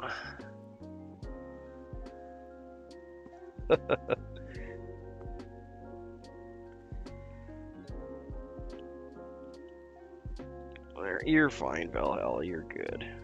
It's all good, buddy. What I am gonna do though is most of my white ended up on this side of the hook, so I'm just gonna take a few strands and just bring it over so that it's on both sides of the shank. Not that it matters, but yeah. There. Now, if you have a big enough whip finish, this one's fairly small, but it's still big enough that I can do this. And we can throw some whip finishes on there as well. And I like to just get them right on top of that. And then my last one I like to finish on the head side, like this last 2 wraps there. The reason for that is when you tighten this up, it's going to tighten the thread. So if I finish my thread wraps and my whip finish on this side, it's going to flare this and it'll poof it out more. If I finish on this side, it'll just tighten the head down. So there, just tighten it down. It's all good to go. Yeah, we just got snow last night. Other than, like, besides last night, it was pretty much bare driveway, which I was kind of happy for because I didn't have to shovel. But it's nice to have snow on Christmas, that's for sure. Yeah, we were almost a non-snow Christmas, but it seems like every year, like clockwork, we get Christmas snow. Could be something magical. So there we go. Now on this guy, we're going to throw a little bit of head cement on that first, let it set. But that's your black nose dance. Very traditional little bait fish pattern. You can see the two, just realized my camera, I must have kicked it over a hair, so let me fix that. There we go. Well, you can see the two badger hackles. They'll make a lot of extra movement in the water.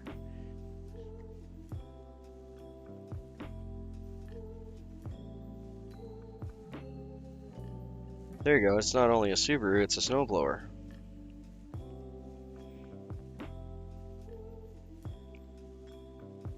But I always found that these white collars on these just looked better. But yeah, a lot of people tie them with black collars. Sometimes people will put weight on these if they're fishing them in a river. Yeah, it does kind of look like a little skunk, doesn't it?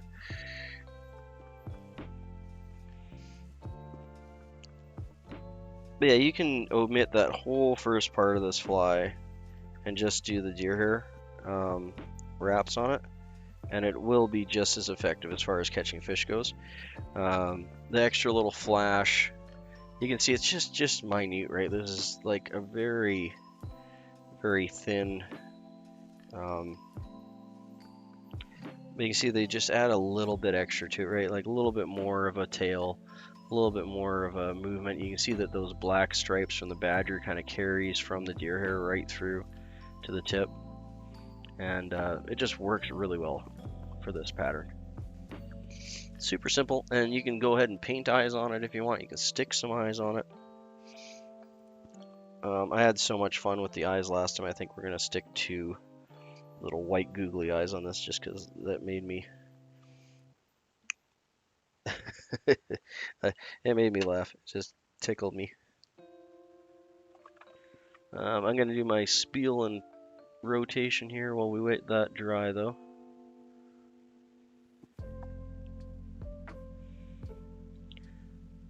Well, this is our holiday black nose dance. It's a pretty traditional pattern. We got a couple flakes of black and silver flashabou in there and some pearl flashabou. You can see in the middle. We got 2 badger hackles going back to help imitate a tail and the bait fish line. We got some white, black, and tawny bucktail that is wrapped back over the fly. There's no body. It is just simply a bucktail bait fish pattern. This thing is absolutely deadly if you're anywhere where they're going to be nailing little bait fish, especially black nose dances. Wonderful little dude. Well, just want to wish everyone a Merry Christmas. Hopefully everything is happy and you're able to spend time with your family and enjoy yourselves today.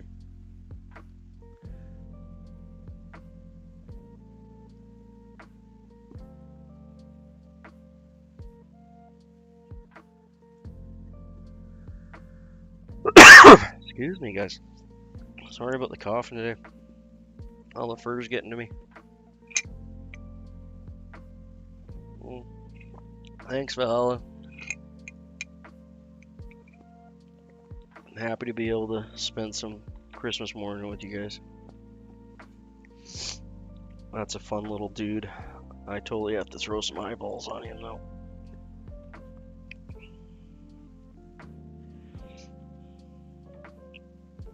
For this one, I'm just going to use these white googly eyes. Wish I knew where my super glue went, because that would make this a lot easier.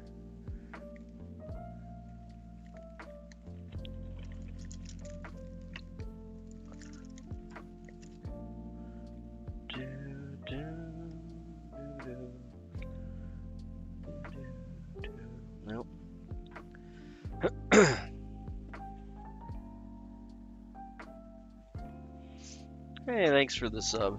Appreciate that. Merry Christmas to you and your family, eh?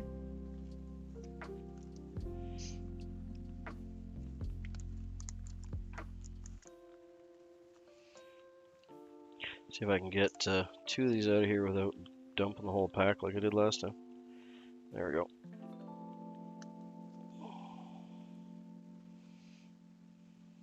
Beauty. These things are like glitter. Once you drop them, they just go everywhere. Alright, so we're going to try just the head cement like we did last time. Hopefully this will stick on that deer hair. Might have to let this get a little tacky first, but we're going to do what we're going to do.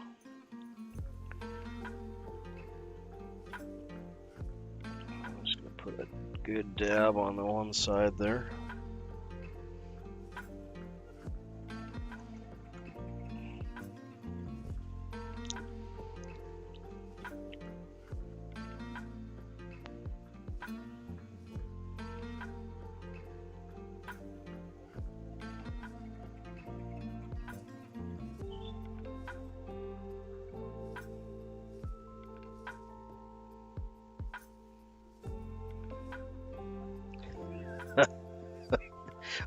I don't know what it is with googly eyes, but they always make me grin. They're just so funny. Need to tie more flies with googly eyeballs. Hopefully he stays on there until that dries. Well, these aren't going to hold forever. These are just going to hold long enough to get the nail polish on. So if you got some super glue, I do have some kicking around, it's just not handy.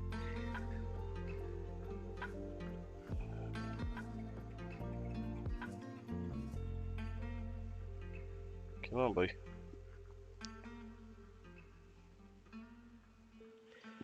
Oh no. Alright, give me a minute. That guy fell right in the garbage can. That's not going to come back out. Let's get another one. I see what you did there. The downside of having your trash can right over top of your fly, but also the upside, because maybe you cut off something, it just falls right in the trash can. But if you drop it by mistake, it also falls right in the trash can. That's good. Thankfully I got hundreds of these guys. I think I need just a dab more head cement on that side. Like I said, this is just to hold these on until I can get the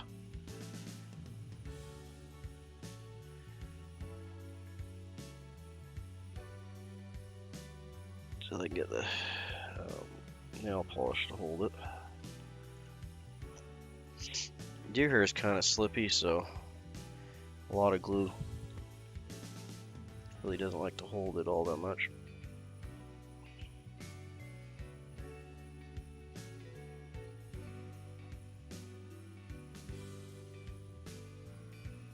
I'm doing my best to... Oop, come on, buddy.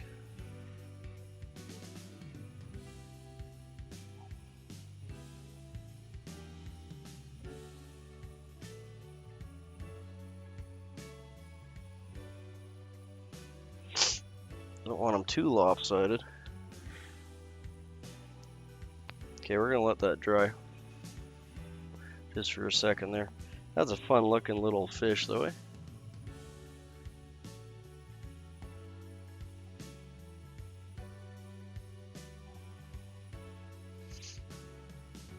Okay, get the nail polish out here. If you got UV resin, of course, this would make this whole thing a lot easier. I don't use UV resin because I got allergies to it, but that does not mean that it isn't a very, very cool thing to use. That is for sure.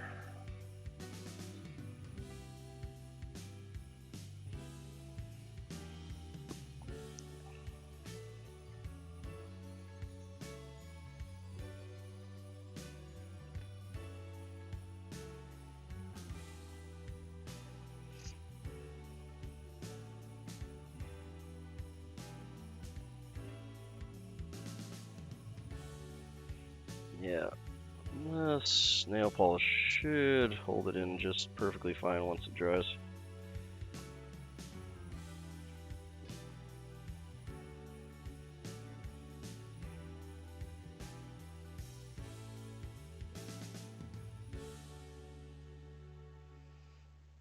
Also make the head nice and durable. Oh my god, so good. Love the googly eyes.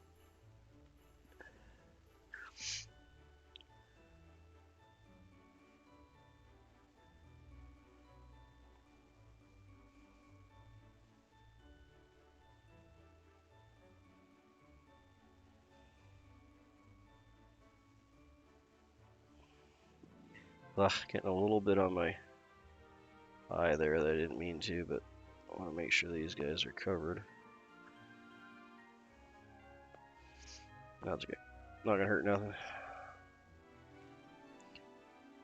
Okay, we're gonna let that dry or set a little bit before I do another coat on it.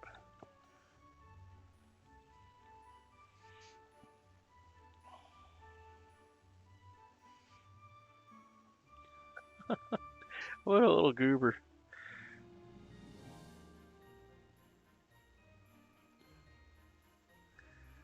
That's a fun little fly. Look at him.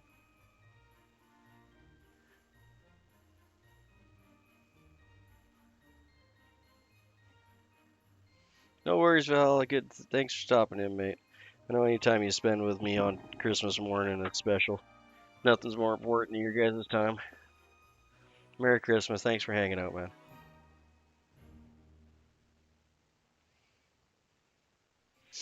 Gonna put just a little more on the backside here. Yeah, black dance, minnow. Or black nose dance, I guess would be the correct name for it. Ooh, let's not go crazy with nail polish, Nimby. Come on now.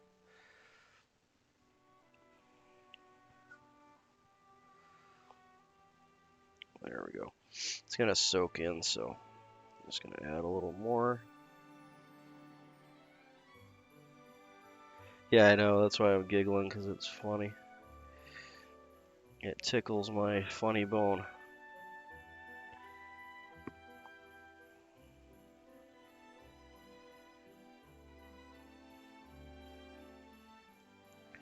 Trying to get it around the eye without getting it on the eye so much. But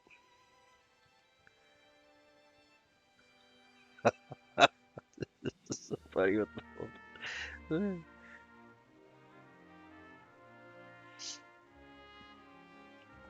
I don't think having eyes on this makes any difference whatsoever in how well this fish is, but it sure is funny. I really don't think that the fish will pick up on those. But who knows, maybe they will.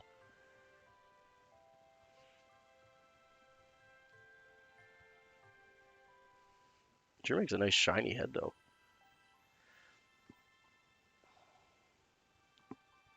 That's gonna take a minute to dry, so we're gonna have to rotate this for a good bit. There's a good bit of glue on there.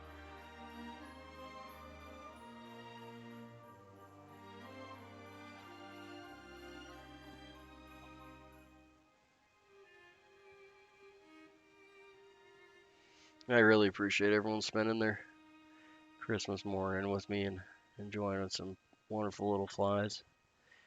In this case, a little baitfish.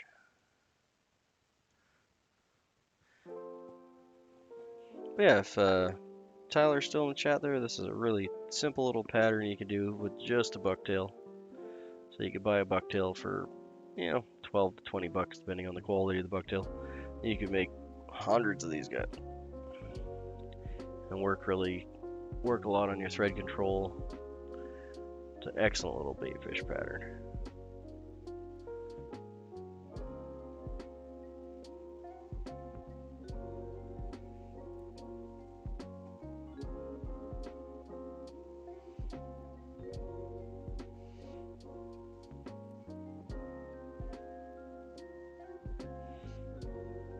I think actually the next one we'll just do one up without the extra fluff and just do a regular black nose dance.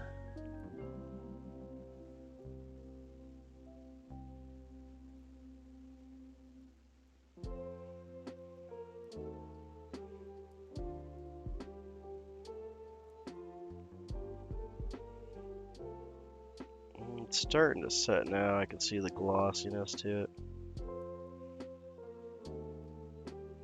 I don't think that's gonna go anywhere. It looks like it's gobbed on the sides of those eyes pretty good.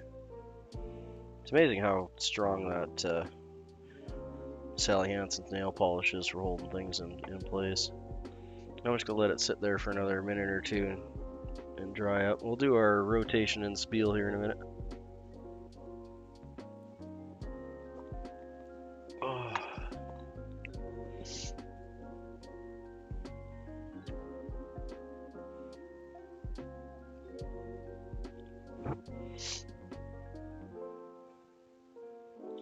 Here's our Christmas black dance with extra googly eyes for Christmas joy. We got 2 badger hackles coming down the sides, tied in with a little bit of crystal flash, black crystal flash, and some pearl crystal flash hidden in the middle there, just for a little bit of pop. And it's tied in with some tawny brown on the top, black bucktail on the sides, and a white bucktail for the throat. Pulled back, tied in, and a couple little googly eyes in there for a little bit of Christmas cheer. What a wonderful little baitfish pattern that is. These are going out for my friend Mike. These are his deer tails that he harvested, so little Christmas present for him. Well, Merry Christmas, everyone. Really happy you could hang out with me and tie some baitfish this morning. This is a great little guy. I'm super happy with it. Look at his little googly ass.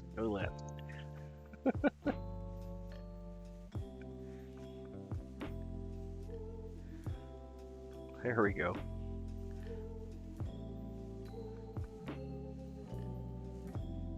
Yeah, I can't remember what you call those, like little stress toys where you squeeze them and their eyeballs go bloop. It definitely looks like that. I'm gonna leave him upside down here just so if there is any more dripping movement that it'll go that direction.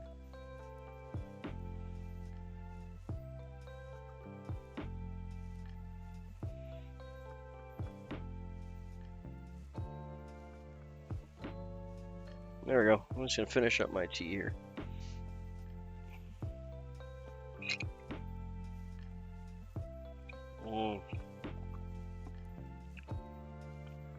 Yeah, Merry Christmas morning, everyone.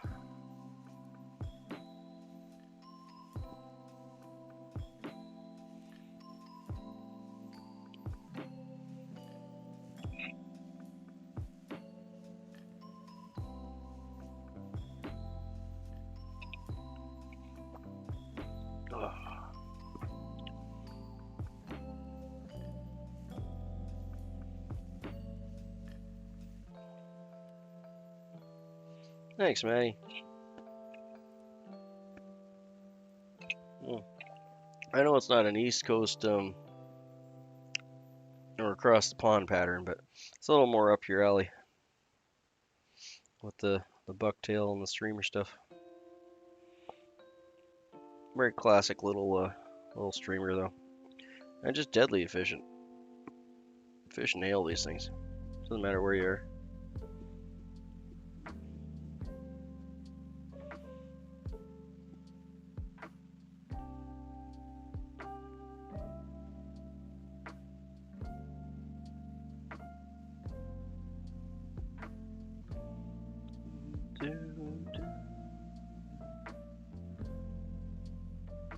I think I got enough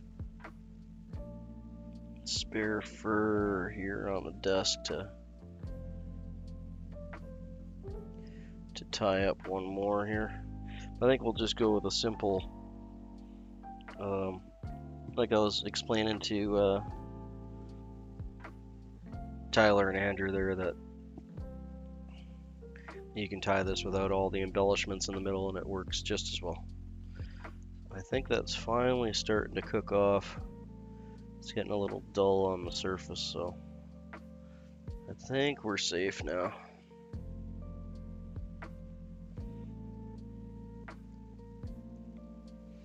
So we can go hang out with our other guy. You can see the difference between that pattern and this one. It's really personal preference. I don't think either of them would fish better or worse.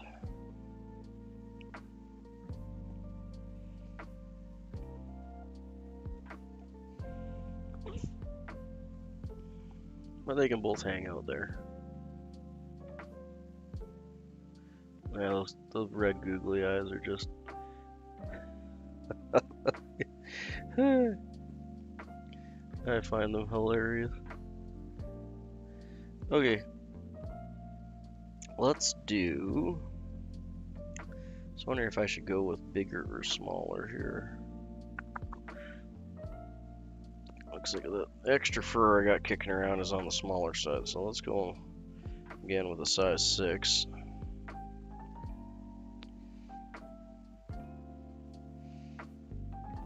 I do tie these all the way down to a 10 and all the way up to a 1 or higher.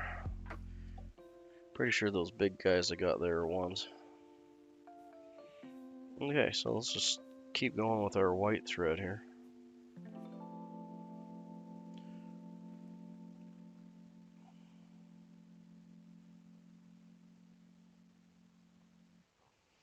I'm gonna leave again about a bodkin width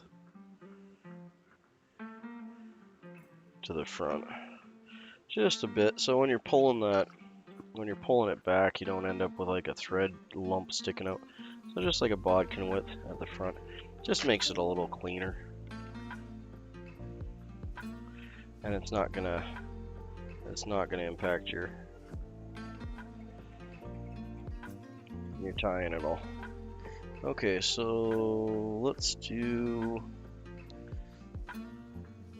My white's like an absolute mess here.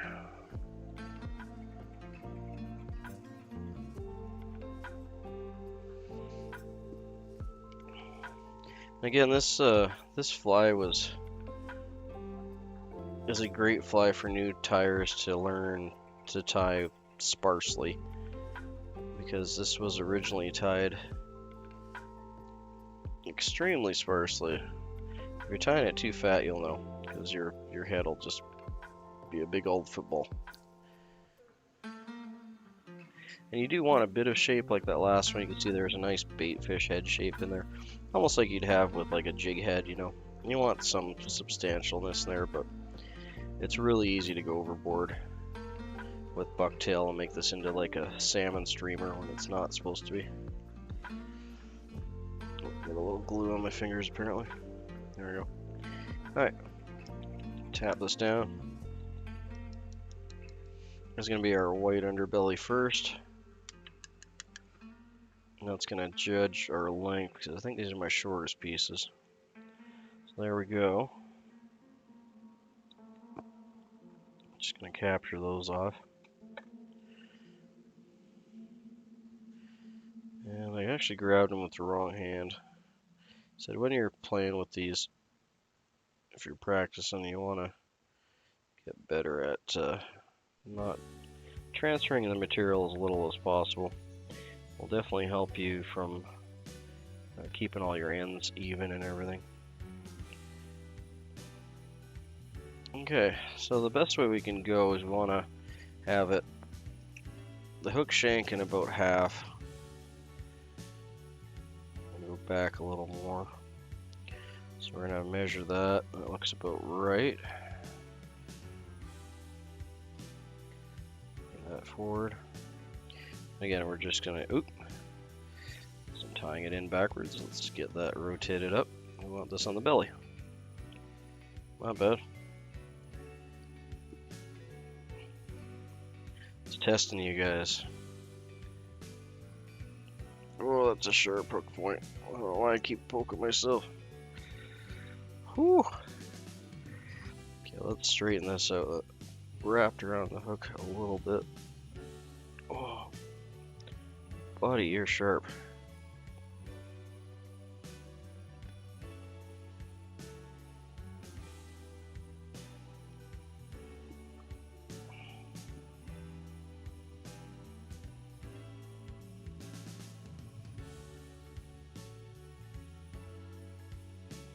Okay. So we want about 5 wraps, kind of in the middle of where that thread base that we put in there is. Then we're going to cut this off again on a 45, make it easier to bury in. We're just gonna bury that in. Your tag points this way because no one's gonna see them. They're gonna be all buried in. Aren't gonna matter as much. So you don't have to worry about making this as pretty as the last fly. But you know, do make an effort to make your work look nice. I'm just gonna bring it right down. We're gonna bring it back up. Okay, we want to bring this all the way up to our actual thread stop. So again, that was about a bodkin width from the end of the eye of the hook. So when you flip that over, you have a nice clean transition to your eye. And if you are going to be putting glue like we did in the last one, it definitely helps you from getting glue in the eye as well. Okay, so now we'll go black on either side. I might have to cut some more black because I don't have as much black pre-cut here from the last couple.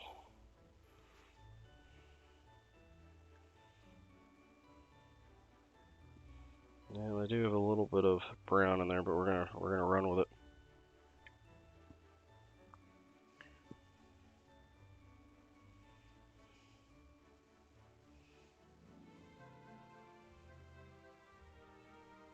Get in there. There's a little collection of all sorts of different lengths in there. Look at that. Alright, that'll work just fine though. This one's going to be a little quicker and dirtier, just kind of like what you'd be practicing with if you were practicing tying these guys.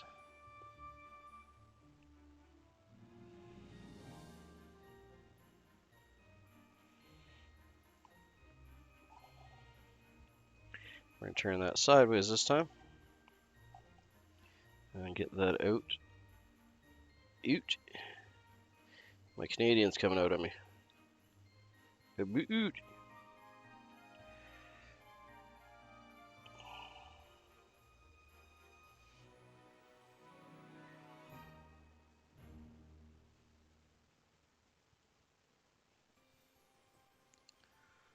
Okay. Yeah, that turned out pretty good. Get about 5 wraps back. I'll pull that off and cut it.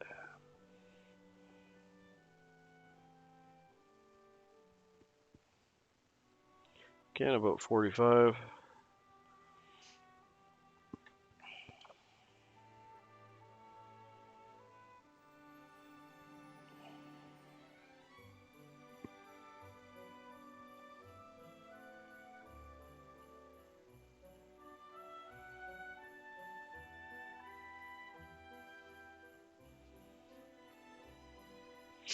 You don't have to worry too much about burying it all in because that's going to happen with the other ones as well. So the most important part is actually up front here. Oop. A little too much tension, kinked it there. Most important part is up front, that you have the right tension, that everything is ending in the same location. So when you pull them back, and it's all even. We'll bring our thread back to the middle of that tying point again, and we'll go with the next black. I am gonna have to grab a new piece here. No, actually, are you black or are you brown? It's hard to tell. Well, those two are brown. Okay. I'm gonna grab me some more black here. I'm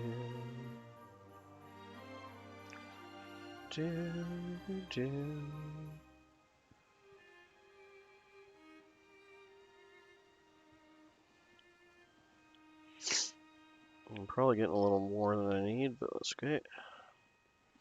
We're gonna thin her out.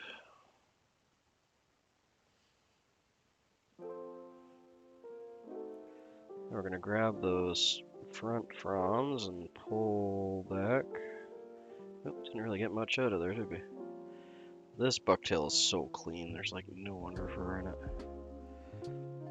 Just fabulous to work with, nice and straight. It's a wonderful bucktail.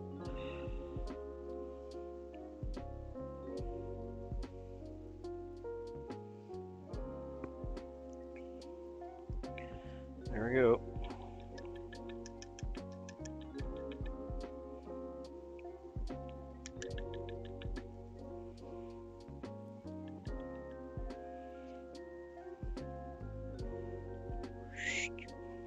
Go. I might have a hair too much, or hair more material than the last one, so I'm just gonna have a look at it here and we'll decide if we're gonna separate a little bit out. Yeah, I think we'll take a little bit out.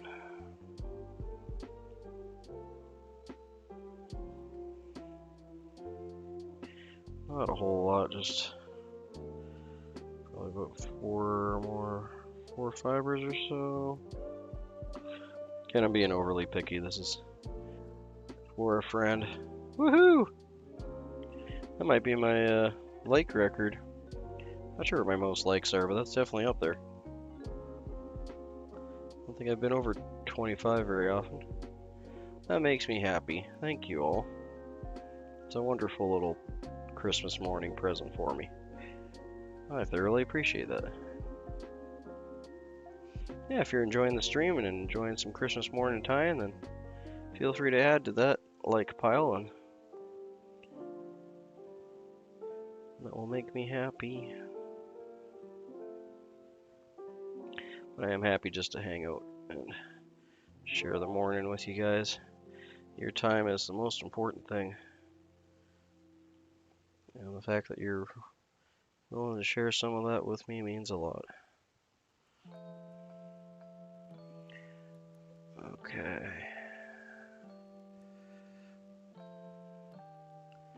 Beauty. Okay, we got her in there. Do about 5 wraps back. There, I can clean that up. We'll do one more. So this is the more traditional black nose dance pattern without all the embellishments. That if you're a new tire, this will help.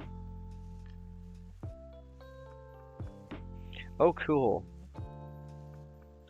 Yeah, I got an underwater camera too, a Nikon. A really fairly decently nice one actually, and it's so cool. Hey, no worries.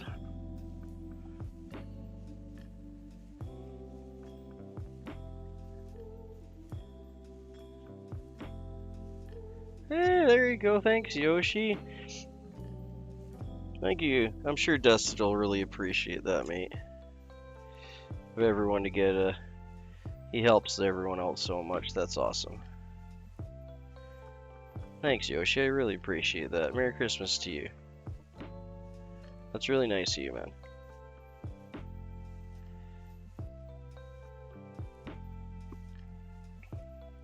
I think gift memberships are one of the better things that you can do for a channel, because yeah, I mean, just because mine's expensive doesn't mean it's necessarily any better, but I've gotten some really cool videos with the salmon spawning with it. But I plan on trying to get some more underwater, just kind of fly pattern stuff, you know?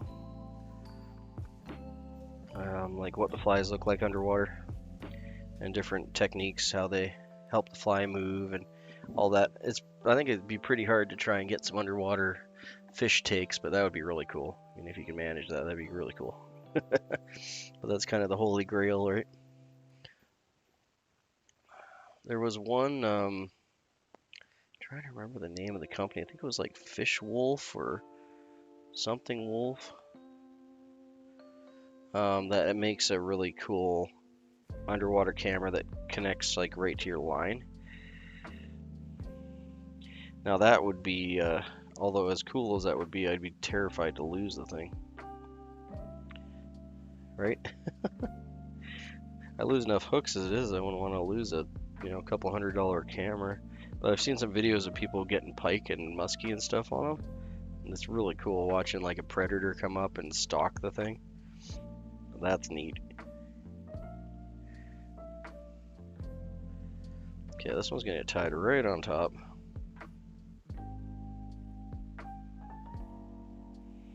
Yeah, thanks Yoshi, I really do appreciate that, man.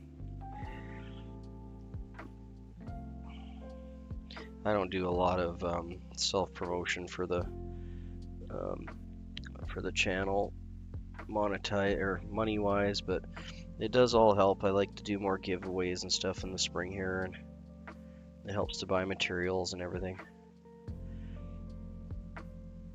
And I do thoroughly appreciate that. I know everyone works really hard for their cash. Yeah, that's the thing. My Nikon one's like quite old and it doesn't have any features like that, and the batteries are getting long in the tooth, so it only has about a 20-30 minute battery life now, but that's just enough to do some cool stuff. So I'm hoping I can pair that with some other stuff, and we can get some cool underwater footage for the flies and that. Being able to see what they actually look like is cool.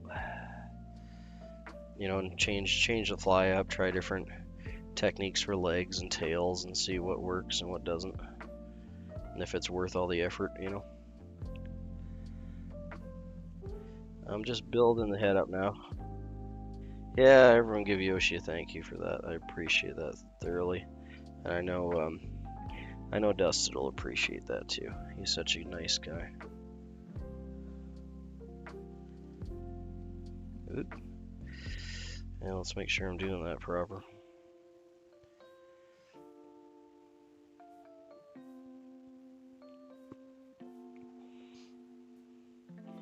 Okay, so the moment of truth now. We're gonna do the brown first, and then the blacks, and then we'll do the white last.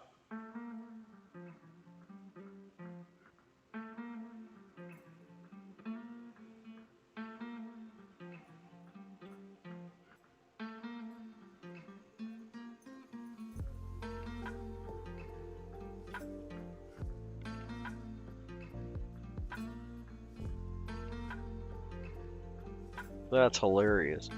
I've never dropped mine in water. It's supposed to be waterproof. I don't know how much I trust it, to be honest. I wouldn't want to lose all my filming and editing capability. But yeah, a lot of newer phones are classed as waterproof, but that's a bit of a risky endeavor. Okay, there, I think I got all the brown out. So now we're just gonna tighten it back.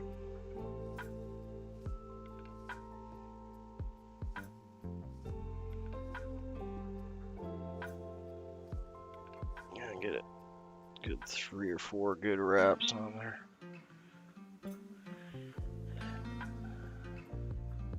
Yeah, that looks good to me. We're just going for a smaller little bait fish pattern here. This would be something I'd use in one of the, like, where the mouth of the creek lets out, or places where those little minnows are going to be hiding and popping out all the time.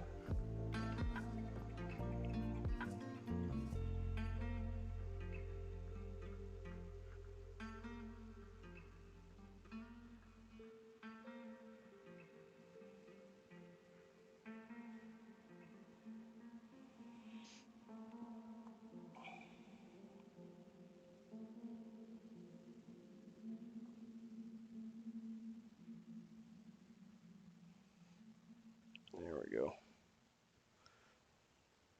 Surprisingly, sometimes it's surprisingly a lot easier to separate these than other times.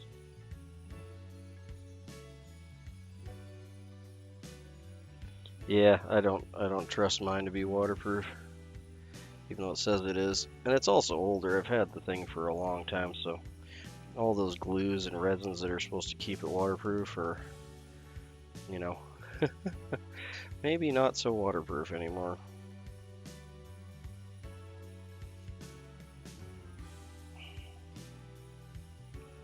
Okay, so now we got this last black side, which is apparently thinner than the other black side. Oh no. So I worry about with ice fishing is I'm careful, but even being careful, I've fallen through numerous times.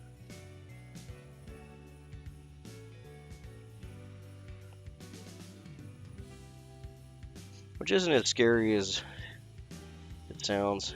You know, as long as you got a vehicle to get to and you can get out of the ice,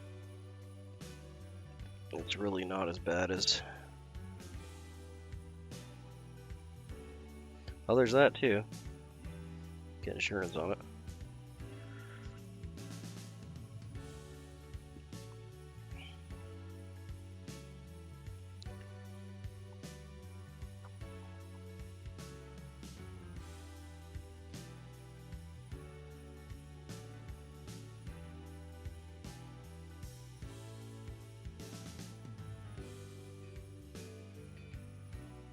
I don't know if they really have much for cell phone insurance up here. I guess you can get like water damage insurance, I suppose, but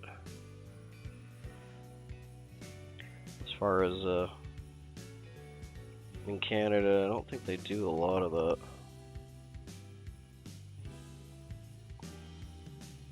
There we go, finally got her.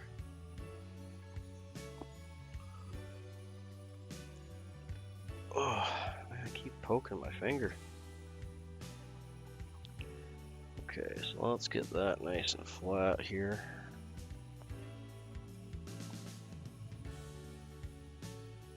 One, two, three.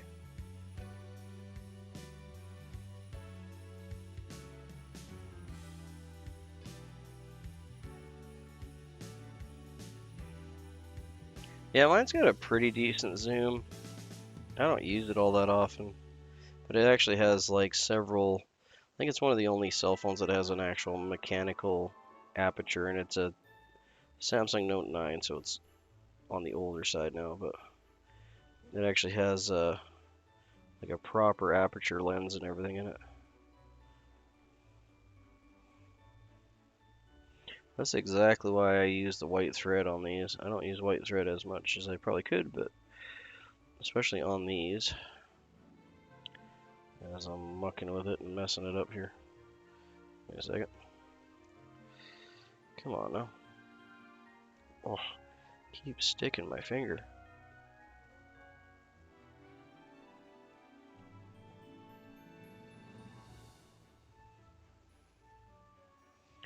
One second, I'm gonna redo that.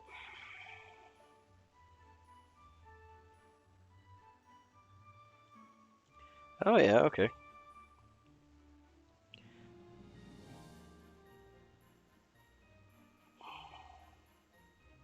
Sometimes I feel like the cell phones. Why does my thread keep splitting like that? Sometimes I feel like the cell phones have actually gone backwards from that era. If I could get another Note 9, I would. Beauty. Alright. I'm happy with that. Little bulbous head dude.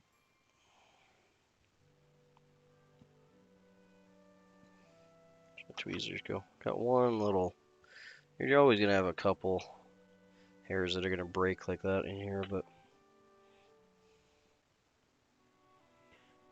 I'm just gonna bring it up here and that'll tighten the head up a bit. And this is where we want to finish our fly. Not on the back side, on the front side. Unless you want to have more of a flared body, then I guess you could finish it on the back side. But the other nice thing about white is you could take a Sharpie and color that thread any color you want. So if you're doing up a bunch of these and saying adding some lead weight to some of them, or different hook sizes, you could color that collar whatever color you wanted, so you can tell what the difference is between them.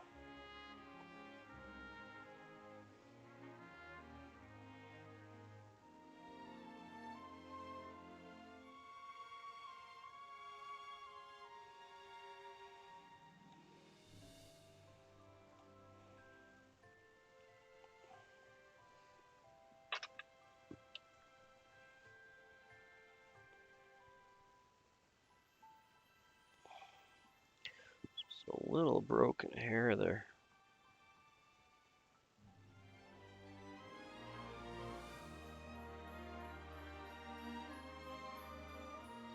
There we are.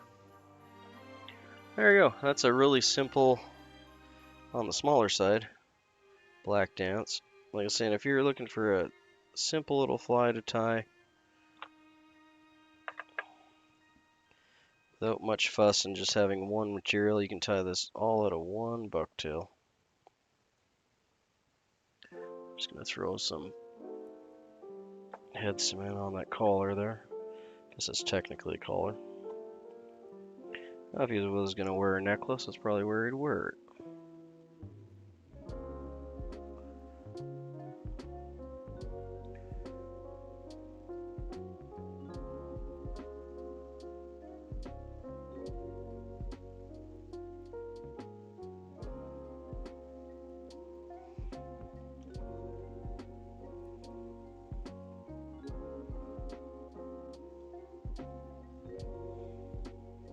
I have to admit, I'm really enjoying tying with this Semperfli's classic waxed thread.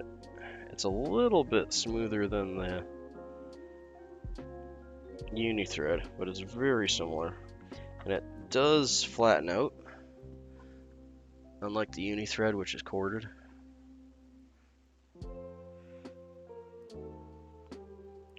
But there you go. There's a little black nose dance. Oop, his head's a little wonky. Let's see if we can straighten him out.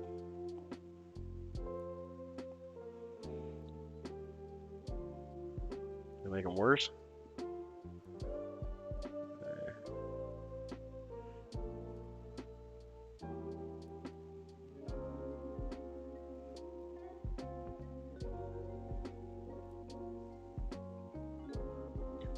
Anyway.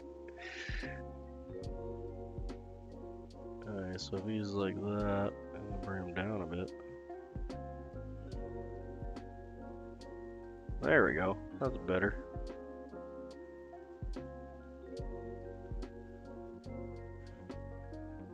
Yeah, they're super simple little bait fish patterns. And they're nice because you can tie like, oop, flah, deer hair everywhere. Where did my thing go? Where's the other dude? He's probably dry enough now, I can handle him. Here's the other two we did. So you can see the difference between the googly eye one with the extra embellishments. And like if you're just going for something simple that you're just throwing in a river or creek and it's just gonna get mattered up, the fish won't care between this one and this one at all. But if you want that little extra oomph and the fish are fussy, then you know, throw some googly eyes on there, throw some badger feather on there.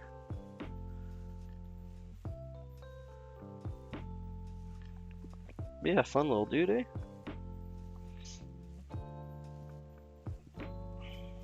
I think for this one here, I'm not going to throw any eyes on it because the whole point of this one is just to make a really simple black nose dance without all the embellishments. As much as I love those, as much as those googly eyes are making me laugh this morning. Okay, so I'm going to do a little rotation and spiel for this guy.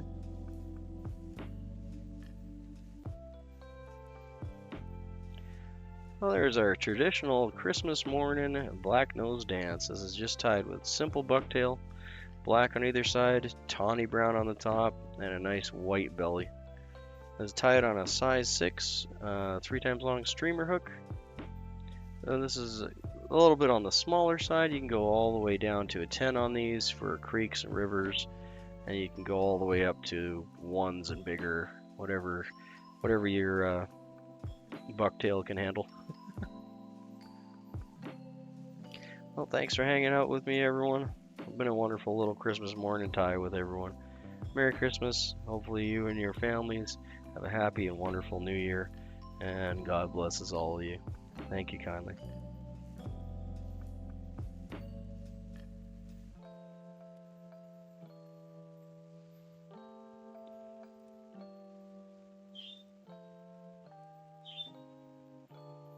go.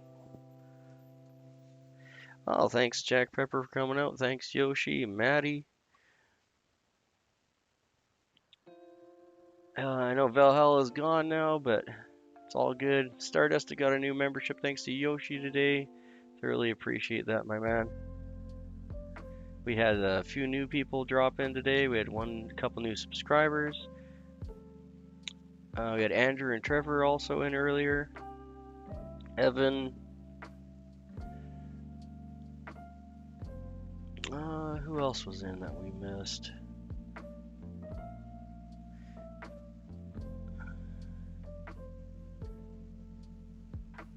Tyler.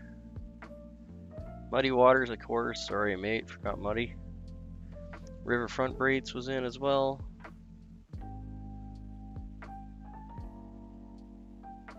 Yeah, it was a great morning stream. Merry Christmas to everyone. Thank you for sharing your morning with me. Your time means more to me than anything. It's the most important thing that you have, and the fact that you're willing to share that with me means the world. Honestly does. Thanks everyone. Merry Christmas to all.